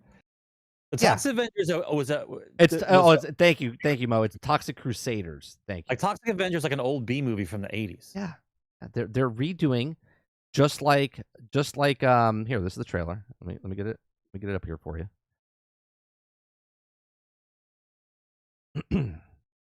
Toxic Crusaders. They're doing exactly like the Turtle game. I was like, oh, cool. You don't remember playing this game? Let me see. Oh my God, yes. That's in the arcade. Yeah. That was in the arcade. Yeah, it was the clone of the Turtle game. Yeah. Okay. Yeah. He had a mop. Yeah, he's got a friggin' mop for a weapon. Yeah. Oh my God, dude. Yeah, so this is coming back out. And you know what? I might buy this one too. I mean, really, you're gonna buy it? You're gonna play it for 10 minutes, and you're never gonna play it again. I'll play the game till I beat it, and then I'll put it down. Right? It looks fun. It looks exactly like it. This is the nostalgia that I'm looking for. Because it's 4-player co-op. Yeah. Here's what I'm hoping for. Are you ready, Sarge? Because they made the Turtles game, and now they made Toxic Crusaders. Yeah. On X. Oh, come on, X-Men. I don't know if they do X-Men. The licensing. The licensing might be a problem, but that's why they went with Toxic Crusaders instead. Yeah. It's on Game Pass only, right? Or they can't sell it. I have no idea. I think it's on Steam. I don't know what it's on. I don't think. That's what I'm saying. Come on, Salty. You know exactly what I'm talking about, man. You're not going to play that game more than 10 minutes. Come on. It'd be fun for 10 minutes. I mean, look, I get it. It is fun. Come on. Tell me you didn't have fun when you came over the house and me, you, my brother-in-law, my son, his son, all of us were playing the Teenage Mutant Ninja Turtle game. That was fun. Yeah. Would you play a more updated version of a Gauntlet game, like super redone, remastered, and it's not the same way? It's like third person, but you're like, it would be like Dark Tide, Vermintide. That's what it would be. It'd be Gauntlet. That's what it is. Would you play that? You would play it for 10 minutes and you stop. If it was old school, Gauntlet top down, 10 minutes. If it's new school Gauntlet that's like Vermintide or stuff like that, I might give it. But they have to do it well. It can't be half-assed. Yeah, it can't be like what was that? That's my point. What was the other game that we played last year? It was We played it. It was blink of an eye. It was gone. Oh, God damn it. Chat, you know what I'm talking about. Was it set in the Warhammer? Where there was the elf, and then there was the was Vermintide, Darktide. They're all the same. Not Vermintide, Darktide. That's it. Yeah. Darktide, Darktide. Darktide. Yeah. It was fun, but the loot system was terrible. The gameplay, like if they do something like that, no, thank you, no, thank you. I want something good. You know, actually, why I like Diablo? Reminds me of kind of Gauntlet. Like when I get a whole bunch of guys and you're shooting. I think that's why it's the satisfaction of it. Hit and run The Simpsons. Dark Alliance, all the same Dark shit. Alliance, that's it, Mo. That's it. Dark all Alliance. The same shit. Such that game. What? Okay, so what's the other one? Dark Alliance was the Redfall of last year. What's the other one where you're the Imperial guys in the Undercity? What is that one called? Right? What's that one called? They're all the same. They're all the same. Yeah, Dark Alliance was such good potential, man, and they just didn't finish out. Well, they're pumping out the same. It's all Warhammer. And they keep pumping out the same thing. And then they have Space Marine, which is like the real game of the other games. Like, this is not the way this game is supposed to be, but we just did a half-ass version of it. Right. Okay. All right. So the next thing, Sarge, Friday the 13th, the game that we played, and I thought it was really good. Okay. I thought it was really fun. It was buggy when it first came out. They had a lot of problems. They had a lot of problems in the backside, but the Friday the 13th game was really good. But Friday the 13th game is done. The licensing, the time has come, and our license for Friday the 13th will expire on December 31st, 2023. And on that date, Friday the 13th, the game will no longer be available for sale, both physical or digital. The game will, however, continue to function, though the lease to December 31st of 2024. If you already own it, at this time, you'll be made a decision to reduce the price for $5 for the base game or 99 cents for each piece of DLC content. We'll continue to offer the title and content at that price point up until it was removed digitally and physical storefronts on December 31st, 2023. Now, we would like to thank the community and dedication for the show Friday the 13th, the game, and Gun Interactive as a whole, and we're happy that the game will live on a while longer and continue to enjoy anyone. So it's shutting down. It's gone bye-bye. Shame. Yeah, and all because the guy that was basically an asshole. Because I mean, it's his license. I get it, right? But they moved on, right? They moved on. I think they have a new game. What's that game called, guys? The Terror, right? The Texas one's on the way. Was it Terror of Texas? What was it called? It's the same game, just new. It's the same. New antagonist. New antagonist. So I'm excited. I'm excited for their new game because I would like to try it out and play it. It's gotten really good reviews so far, but it's a shame that like the Friday the 13th game. Let me see what else they're doing here. Do they have other? That's the Friday the 13th game, but do they have? Where's their actual company here? Can't find it on their website. I'll have to look it up later. Oh, I gotta sneeze. Bless you. Yeah. So Friday the 13th is going bye-bye. And we won't see that again. I mean, it's sad. I thought that was a good version of the game, what they did.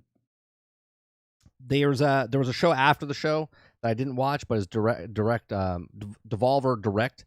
Devolver makes really good games. I don't know if you've ever played this game, Sarge, but me and my son play this game, and you know what the best version of that game would be? The best version of the Friday the 13th game would be a VR version. That would be the best version. Or the Apple Pro Vision Pro. Somebody would break stuff in their house, but that's the best version of that game.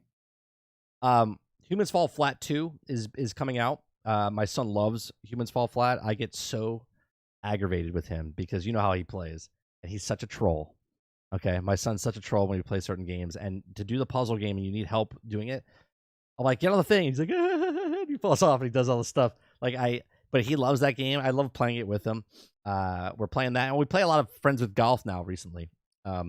So Humans Fall Flat 2, the Talos Principle 2. This game actually looks pretty good. It's a puzzle game. Is this an advertisement? I thought the one where you take the pictures and then put the picture out and then use the picture, I thought was very innovative. That was very cool. I thought that was wicked how they did that. Like you put the picture and then you walk through the picture and then you go to take another picture and you put like you're using the picture for part of the puzzle. I thought that was really Yeah, interesting. this is another puzzle game. I like puzzle games. Keeps your brain going and thinking and stuff. It's like Portal meets Myst meets whatever else. Talos is Talos. Is this like a more advanced version of Myst? Is that what this is? This is Talos. I don't know. I've never played the first one, but that's what it's called. It's called Talos. This is Talos 2. Why do they all look like the robots from the Will Smith movie? The iRobot? Yeah. Yeah, I'm not sure. But that's creepy. That game's coming out from Devolver Digital. And they also did this game, which was pretty funny. It's called Baby Steps. Nate! Hold on one second. Let me Nate! Sorry. This is called Baby Steps. So in this game, you control a 35-year-old guy who like gets like sucked into the video game world or whatever, and you have control. Have you ever played what's it called, Uphill, or Getting Over It, where you had no legs and you had a pickaxe and you had to hit, and it's like a puzzle game. You had to get over a mountain. Very frustrating. So this is basically along the same lines. So you're walking. It's a walking simulator game, but you have to. Why does he keep falling? Because you're controlling him independently. Like you have like your right trigger, left trigger. What do you mean you're controlling him independently? Yeah, so you're walking. Why can't he walk? You can't walk by pushing the left analog stick. You're walking by moving. Like you're like, okay, left trigger, right trigger type of thing. There's no way someone's playing this game. Oh yeah, bro. this is like a cult following of a game like this. Okay, it's people laugh their asses off, get frustrated. They want to throw, like, just trying to get by something. Yeah. It looks like it's some kind of, I don't even want to say it. What is wrong with this character? Yeah. Like, why? It's a cult. Yeah, it is a cult. Yeah, it's a cult following. Yeah, QWOP. So what they really found out is that people are hanging on to their controllers for too long. So they made a game where you have to press every button in the game 10 million times a piece, so you get the new controller in less than 3 months. Like, yeah, what are you talking about? I have to make him walk like that. Why? That's just the way it is. So that's another game they showed. Humans Fall Flat. Is it like a rhythm game? Is it like a rhythm game? Like you learn the rhythm of him walking? No, it's not. It's not a rhythm game. It's you just having to figure out how to push the buttons in the right order. It gets really frustrating. It's sort of like Humans Fall Flat. Humans Fall Flat, like if you want to lift something, you gotta like look up to grab, and then you have to grab it, and then the right triggers to grab with your left hand or right hand. You know what I mean? Like it's a challenge, all right, Salty. Not to break a controller. It's a definite challenge. Then we had, I can't, for some reason it's not showing up. But there was another game called it was called Wizards. Oh, here it is. Called Wizards with Guns. And this is let me see if I can just. I like the art style of it. They're pushing this to be like the next big title, and no one's biting the hook. You notice that? For what? For what game? The first person one that looks like Doom with wizards abilities. Oh no, this is different. This is what this is. This is called Wizards with Guns. You're thinking of the other game that we showed before. This looks like a tower defense. What is this? I'm not sure what type of game it is, but this is the. It just looks like a. It says a craft enhanced bullet, so it looks like an adventure game. It looks like you're doing a game. I don't know if it's a rogue. Is it a rogue, guys? I don't even know what it looks like. Maybe it's a rogue type of game. It looks like it's co-op as well. Does anyone? I can't remember the name of the game. Does anyone remember the name of the game? Where I think it's called 24 Hours. I think it's called, where you start the game, you hit press start, and you're a baby. You're in the middle of the forest. You're a baby, and it's got like old school graphics, right? And other people are playing the game, and whoever makes it to adulthood has to take care of you for the first 5 minutes. Otherwise, you die, and you have to keep building your society. Like your guy ages. I think he ages like one. Sounds awful. Like 3 years, like every minute. And so after playing for 10 minutes, you're about to die. And so whatever you accomplish, you're hoping somebody else takes over and tries to better the society. I think it was called 24 Hours. I can't remember what the hell it was called. It was caveman stuff though. And like you'd have to learn to put like the stuff down, like you 1 hour, one life. I think that might be it, Krebsy. 1 hour. I think that might be. I think that might be it. Yeah, like you'd have to learn how to make stuff, but like it's so hard. It's like the most ridiculous survival game. Oh yes. You remember that? I remember seeing this. Yeah. Oh my god, how frustrating that game is. Yeah, I watched some of the YouTubers that play it. Like it's yeah, I remember this. Hilarious. They're like stick figure type of guys or whatever. Yeah. Yeah, you have to learn how to grow crops and hurry up and do this. But when you get too old, you end up dying, and then you start over again, and then you're the baby, and you're hoping somebody else is nearby to take care of you. Otherwise, you just die. Otherwise, you die. Yeah. Yeah. Guys, we have a Q&A. If that you guys, might be all of them, Smash. All those names sound right. I don't. If you no, it is. It's 1 hour. It's 1 hour, 1 life. 1 hour, 1 life. Yeah, 1 hour, 1 life. If you guys have any questions about the topics that we did, or just general questions, you can submit them right now for the Q&A. We're gonna wait a couple minutes. We have, I think, 1 or 2 right now. So if you guys want to ask a question about anything, it could be about gaming, it could be about topics or whatever. The game show did well though. I thought it was good. I thought it was good. I don't think everyone listen. The overhype of what they're supposed to be looking at now is off the chain. What they're expecting from these games to come out with, like if I were if I'm gonna face value that game showcase we just saw today, there's only 3 games that stuck out for me. As far as the action genre goes, Space Marine's the winner. Yep. The puzzle game is the one where you take the photo. Viewfinder, I think, was amazing. That wasn't in that show. That was in a different show. That was in a different showcase. Yeah, Viewfinder. Viewfinder, whatever. It's all the same game thing. It was all the same time, the same day. But it's the overhyped that you think that you're supposed to get like the second coming of Christ video game. Yeah. Meanwhile, every game development company right now is at war with their publishers because they don't want to make the crappy game that they want them to make. There's a war going on right now. Right? They can't hold on to people. Nobody's working on the game they want to work on. They're all burnt out. They're all trying to do live service. It's a trash fire that's going on right now, man. It's a trash fire. The problem, what I miss is I miss the days of G4 TV where none of us had internet like this. Okay. Obviously, I love the internet. We do a show like this. I don't have to go to a broadcasting studio to do it. But I miss the days of just turning on the television and going, hey, it's live at E3 and let's see what games are on. I had no expectations of what to see, right? I had nothing. I miss the days of opening up a Nintendo Power and reading a 2-page spread on Bases Loaded 2. No, I know that. But what I'm saying is I had no expectations. When I opened up that magazine and went to a page that something caught my eye, I was like, what is this? And then I had to wait the next month or 2 months when they had a full page spread on that because it was the next game coming out that month. Because now is so instantaneous gratification now, and the graphics are so intense and everything is just so, it exponentially better. Our expectations are so high. Like, for instance, when you watched the movie back in the day and the sequel came out, you were like, you didn't know what to expect from Star Wars. You saw Star Wars, you're like, that was amazing. And then you saw Empire Strikes Back and you're like, so you going into Empire Strikes Back, you had expectations because you saw the first Star Wars. But before you saw the first Star Wars, you didn't have any expectations. You're just like, oh, that's cool. It looks like a space movie, right? And then you saw it, and then it changed your life. There's games like that in the industry nowadays that all these shows, they cannot live up to the hype. They can never live up to the hype of what they're putting out there because no matter what, sure, people are going to be, and I'm being very generalistic because not everyone is this way, but the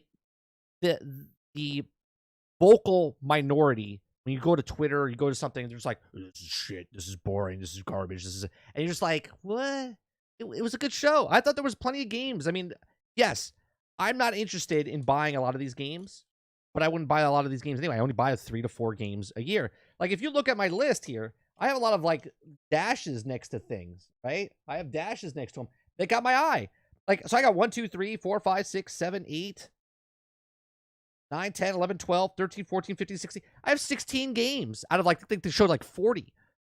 That I'm like, you know what? That's actually, I'll look into it down the line. The only issue with that statement is that they cause the hype. They're the ones that pump it up, and then they release trash. Right. That's all I'm saying. It's been a rough 3 years. I know it's been a rough 3 years. But if that Redfall article by Jason Schreier didn't open up your eyes to what's going on across the board, not just them, Right? not just them, right? Developers who didn't want to make the game, they wanted it to be canceled. They didn't want to be part of it. I understand you can just walk away, quit, but like a job's a job. You got purchased, and the whole thing got changed in the middle. Everyone points fingers. Like, this is a standard way of doing business now. Right. This is not just. It's not just the one studio. It's all of them. I hate the fact. I hate the fact. Like Creature says it. He says, my only hope of the showcase is that they show something that I didn't know about. It's so hard to not know about something nowadays, right? Like, there's a lot of news that comes across that I don't say or don't show, right? Because I want people to be surprised. And with Twitter and leaks and people talking about stuff, it's just constant. In this day and age, to have Hi-Fi Rush come out with nobody knowing about it is amazing. Okay? Well, amazing. But it is, but it's not at the same time, because of the fact that if you have control of what goes on in your studio, nobody talks shit. Right? Do you have anything from Rockstar? Do you know anything about Grand Theft Auto 6? You have information. Yes, you do. There's a whole you have information that's been released by them, right? This is why I say there is no such thing. No, there was an actual leak about the whole thing. About there was like 40 videos that leaked of the whole thing, and then after they came out and verified that those all things were true. Yeah, but it's not sitting in the web every day. We're talking about it. They're still waiting. No, but what I'm saying, the problem is, the problem with social media and the way YouTube is and everything. There's always someone that has an ear, or someone that's a vindictive employee, and they're going to speak about stuff and talk about stuff and give you the inside, give you the scoop.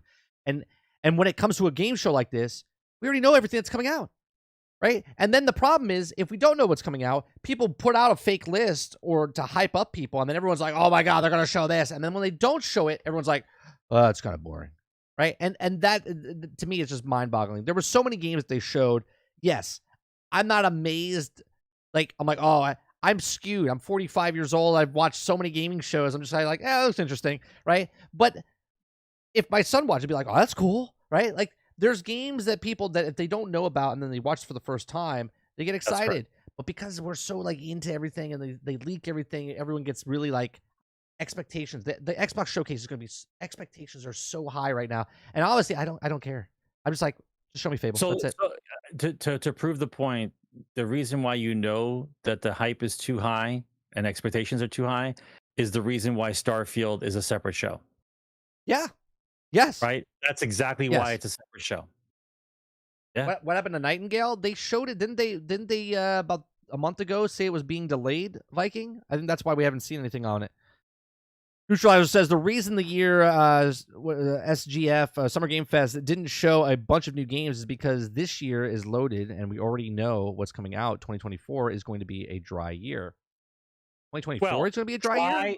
Neuralizer, dry on paper, but when you keep pushing games further and further back, the year's not so dry anymore. They just keep collecting games from this year. I don't know. Is 2024 going to be a dry year? Like, why? What? We'll see.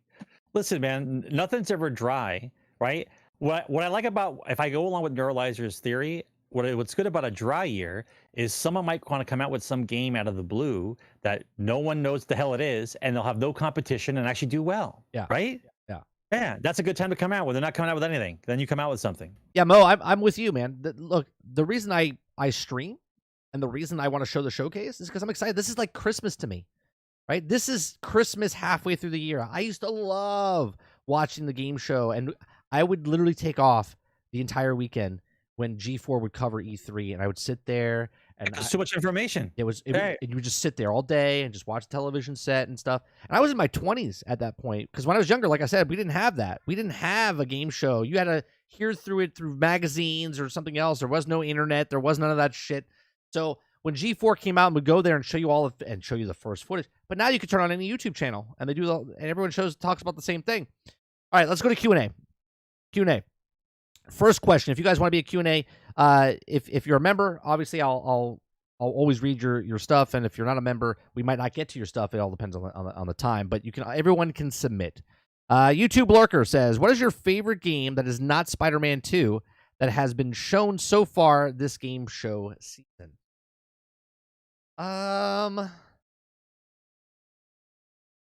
There was a game, I can't even think about it now. That has not been shown. That has been shown up to this point. Like, yeah, like obviously you can't pick a game that Xbox or PC is going to show. Like, we've seen it up to this point. I mean, this something that see, I'm excited for Transformers Reactivate, but we haven't seen it. Right? We saw it last year at the Game Awards, but I'll go with what we saw today.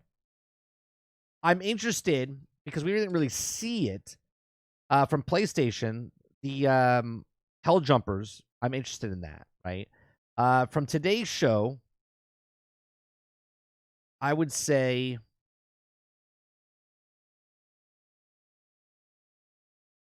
it's hard. Witchfire kind of got me. I thought that was pretty cool looking. And then Warhammer. I would say Warhammer 40K. That's what I'm excited. That's my only pick out of all the ones I saw. Was it Hell Divers? Hell Jumpers? I don't know. For my wheelhouse, the Warhammer Space Marine game. Yeah, the Space Marine game that I saw, actual gameplay and shows, and then it's co-op. That's ringing. That's a purchase. That is a purchase from me.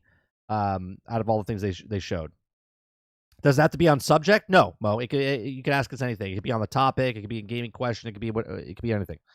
Anything. And if I don't like it, I don't read it. Salty says, when do you think we'll see Transformers Reactivate again? I thought we were going to see it today. Honestly, Salty. I thought we were going to see Transformers Reactivate today. Well, let's see what happens after the this weekend. Actual Xbox thing. If they don't show it, then that would be huge if they showed it at Xbox as a. I guess they would be not exclusive, but if they show it there after this weekend, if we don't see anything about Transformers Reactivate, I'm going to be very, very surprised because people that I know they just wanted to give you a tease and let you know they're working on it. That's all. People that I know they're working. I know they're hiring, doing a lot of hiring, and the game is almost if not complete. And people that are close to the project that I know have said that we're supposed to see something this year. So for not seeing or showing up this so far, the Transformer movie comes out this weekend. Yeah, comes out tomorrow. Yeah, so it comes out tonight. Tomorrow. I would think they would want to advertise a Transformer thing with a Transformer movie. That would make sense, but we'll see. Yeah, so it would be very surprising. I thought for sure, and I said it today during the show, I thought they were going to show the Fortnite Optimus Prime thing, and then right after, I thought they were going to show Transformers Reactivate. Is what I thought. Like Avum looks good, but okay. This is what it looks like. I've seen it now multiple times. It looks like they're trying too hard to push it as the next Destiny, and nobody's responding to it. Right? They look at it, they say it looks decent, people talk about it, but the way that they're trying to push it on people is they're trying to say like it's Destiny with wizards. Nobody cares. Something's off about that game. Quintar said it earlier. Cares. He said maybe it's the FOV. Like there's something just looks off about that game. I'm not shitting on it. It just doesn't. I just don't like it. Like I'm looking at it going. It's definitely not a buy for me. It's definitely not a $40 purchase for me. It's like when it goes on sale when it comes to Game Pass for me. Like that's what that game is. And it's nothing against it. I'm just looking at him like I'm not really interested in that. It just looks weird. His arm is in the frame like this the entire time, which is like if you were holding a gun and he never puts it. And then when someone said it earlier, he reloads his arm. It's just something looks weird about the whole thing. I don't know. I hope it's a good game. I hope it's a great game for someone who buys it. If they took the time, I know it's going to sound dumb, right? But if they took the time to do hand motions for like spell casting and it does certain things, it makes sense. But the fact that they're making the spell look like a weapon. Yes. Right? Like maybe there's a bunch of little things that he's rapid firing, like his hand. That's not magic. Like if you know what I mean? Like if it's an ability or something. It's such a nerd topic, Sarge. Right? You're like we're complaining about a beam coming out of magic, right? Magic is fake, and we're like it's a video game, and we're like it doesn't look. And I agree with you 100%. I'm like there's something weird about it. You don't rapid fire a spell. Like if it's a spell, it's a spell. You conjure a spell. Yes, right. It's a push. It's a flip. I'm setting them on fire. Like that, I get. Right, but then it looked like he reloaded. Like that. He does. He reloads. Like you're reloading what? It's like he's Spider-Man with the cartridge that he's putting in for web shooting. Right? I don't know. It's weird. It just looks And I weird. know we're being nitpicking and stuff like that, but it is what it is. Krebsy says, since Apple's partnering with Disney for Vision Pro, what do you think or want Disney to do with it in parks? Example: fix Star Wars Hotel with AR, VR indications. Well, I'll be honest with you. I made a joke about with Sarge earlier. I said Disney's in such a problem state right now. I mean, you guys don't Disney's in understand. trouble. Right? Disney's in trouble. They're in major trouble. I don't even think Disney Plus will be there by the time the headset comes out. Okay? They might have to close down the streaming service because it's losing money and they need to sell off stuff so they can make cash so they can pay Comcast. Okay? Yeah. There's rumors going around that they're selling Lucasfilm. Now, they might not, or LucasArts, whatever, right? But they have to sell off stuff. Now, I've talked about this in the past as far as like Sony might have to sell off stuff in the past. Obviously, we're in the future now. They didn't have to. But certain companies had to sell off stuff. Marvel was in trouble at one point. They sold off IPs. Hence why Spider-Man's with Sony. Hence why Universal had Hulk. Hence why Fox had X-Men. They had to sell off pieces just so they could survive. So at this point, what do I think that Disney and Apple are going to do with the headset? I don't know if they're going to partner up very much. They might bring it into the park and do something, but I don't know. To ask a Patreon to come to a park with a $3,500 headset so they can be interactive with something in the park, I don't know. Maybe.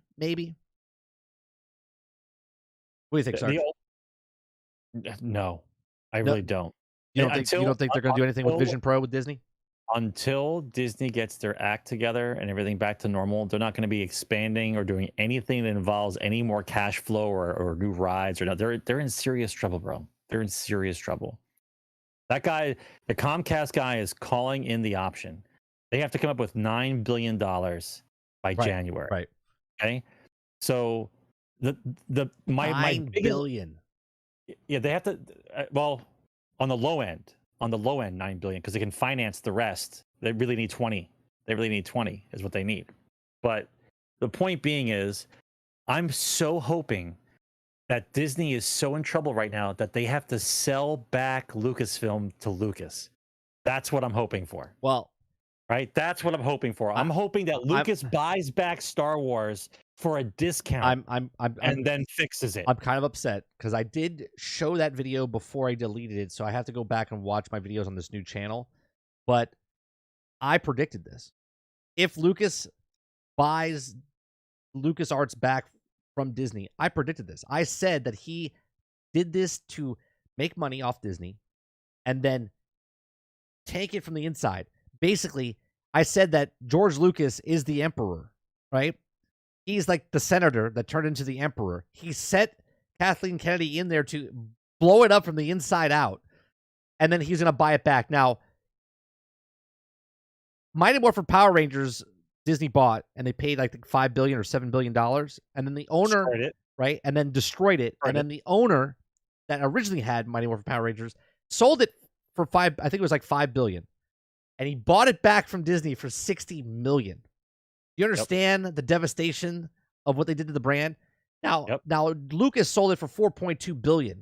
If this happens and he buys it back and he gets it for like, I don't know, $1 billion? $1 billion? Like, it's insane, right? Well, it's insane that Mighty Morphin Power Rangers came back with $60 million, but yeah, that's insane. So I don't really have an answer for you, Cubsy. I don't think because Disney's such an up in the air right now. I don't think Apple's dealing with them at all as far as I'm gonna just go with it. I'm just gonna go with it. He buys it back. Okay, he buys it back. He gets Timothy Zahn. They make the Heir to the Empire trilogy movies, and Star Wars is back in less than 8 years. Look, George Lucas was getting shit on left and right of the prequels. Star Wars fans hated the prequels. Okay, not anymore. I said. He sold it to Star Wars. They made Star Wars, the sequels, and they made the prequels look like a goddamn masterpiece. Okay? And it makes George Lucas, it's his baby. Yeah, okay? It's salty. That's the whole reason, Salty. It's his legacy, right?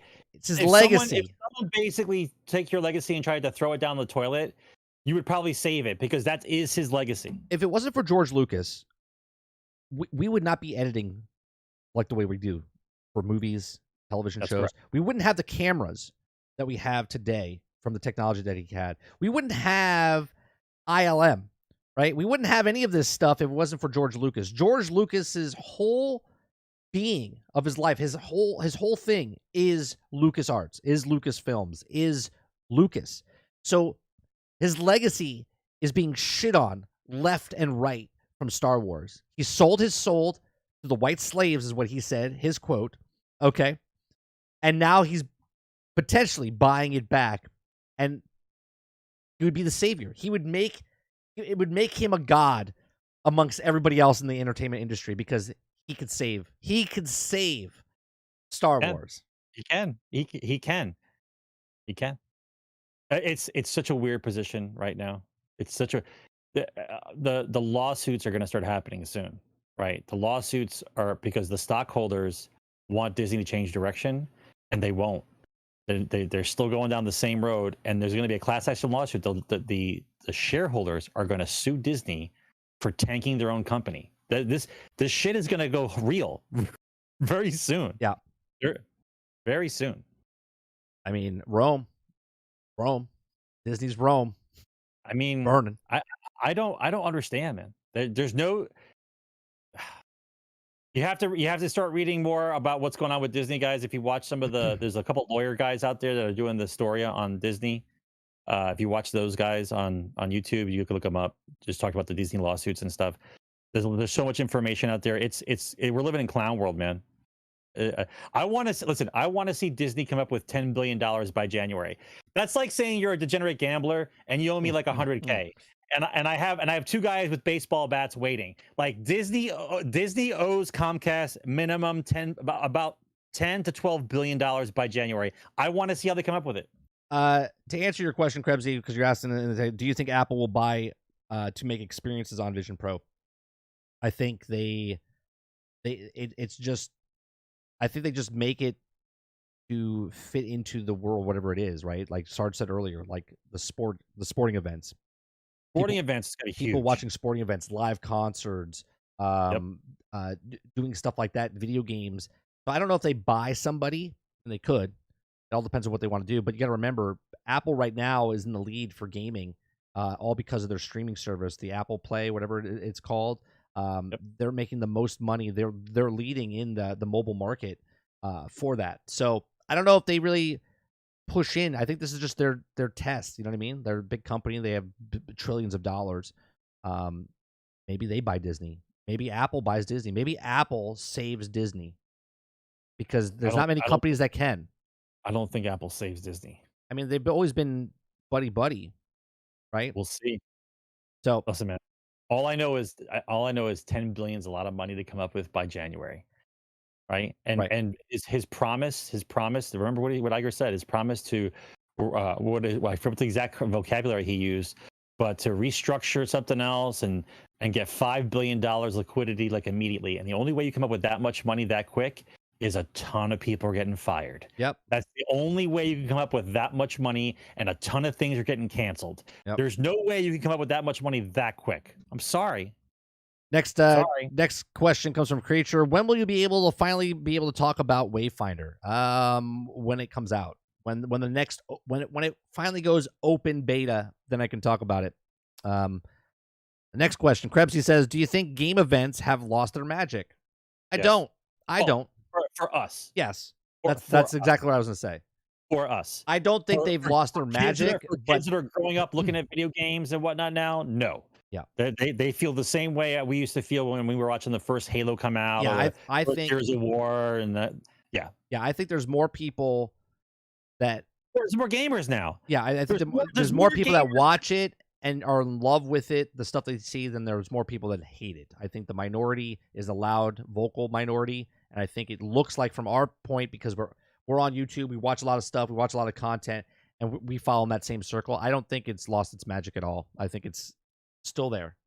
Krebsy also says, when do you think we get the first Diablo expansion, and what would you want it to be themed? Before Christmas. You get it before Christmas. My guess is October, but you'll get it before Christmas. Let's see. Please. I mean, in fact, I'm pretty sure they have it out. I'm pretty sure they have it done already. They're just waiting. I'll say November. Yeah, I'll say November. And themed wise, I have no idea. Maybe hell. I have no idea. Maybe a different realm completely. Maybe a different world. Maybe a different like a land completely. I don't know. Not sure. I don't have an answer for the theme for it. Last question. Big Mad Mo says, Sarge, I would like to know if you will get Diablo, and if not, why are you hiding from this, sir? I'm not hiding from it. I explained before you got on, Mo. It's just that there's only so many hours that I have to dictate towards games, and it's just not at the top of the list. Maybe for my birthday, one of my friends might end up getting it for me because they like Diablo and they know I've been talking about it. So that might happen. But as far as like being proactive to get it and start playing it, just not right now. I don't have that itch to want to play Diablo. Like, you know, What? first of all, I have played Diablo in the past many years. And so for me, the genre, it looks good. I love the game, but it's like I don't have it in me to sit down and to just to spend that much time playing a game I've already played for so many years. All right, I have a question for you, Sergeant. If you had a choice, Yep. this is like Yep. murder, kill, marry, or something, right? Or murder, marry, sex, whatever. Yeah. Okay. If you had to pick a game between Fallout 76, Yep. Cyberpunk 2077, Yep. Battlefield 2042, Jesus Christ. or Diablo, which one are you playing? It's not really a competition. You already know the answer. Yeah, he's picking Diablo. Yeah, there's no competition. So, Uh, yeah, out of those games, you destroyed my post-apocalyptic thing. You spat in my face at Cyberpunk. You don't give a shit about Battlefield. Diablo's anything that is semblance of what the actual game actually is. Yeah. You just don't have the time. yeah, I just the want time factor. I mean, I literally just passed 50 hours in the game, and it's been out I would have no shot at that. a week. It's been out 1 week. I played 52 hours in 1 week. Right? That's Pretty more good. than a and right. That's not pretty good. That's terrible. Right? Good. that's a full-time fucking job right there. Pretty good. Right? And guess how much I got paid? For your age, it's pretty good. Well, I felt like shit the first from last week, from Thursday night after the stream, Friday sure you night, did. Saturday night, Sunday. I was like, I ain't doing this again. I was like, I can't stream on Sunday night. I was like, I gotta take a break. Yeah, Yep. I was getting tired, man. I was getting tired and not sleeping. So, all right. That'll do it for episode 354 of Generation X Gaming, the weekly podcast that goes over a few of the top stories in the past week, and we rant along the way. Appreciate you very much. Make sure you hit that like button. I see there's more of you in here than likes. What's wrong with you? You've been here quite a bit. You've been watching for at least 45 minutes. So yeah, you have to like it unless you passed out and you're sleeping. And if that is the case, good night. So we're live Thursday nights, 8 p.m. Eastern. If you like this, please make sure you hit that like button. Hit the subscribe button. If you'd like to go above and beyond that, you can become a member as low as $5. We do 4 of these a month. I do lots of different streams throughout the week, Monday through Thursday from 10 o'clock in the morning till noon Eastern, and then from 8 o'clock at night to about midnight. So we do about 6 to 8 hours of content every single day, Monday through Thursday, and then there's bonus streams on the weekends sometimes. I appreciate you very much for supporting us and hanging out with us, and we'll see you guys on the next one. Peace. Aim on, guys.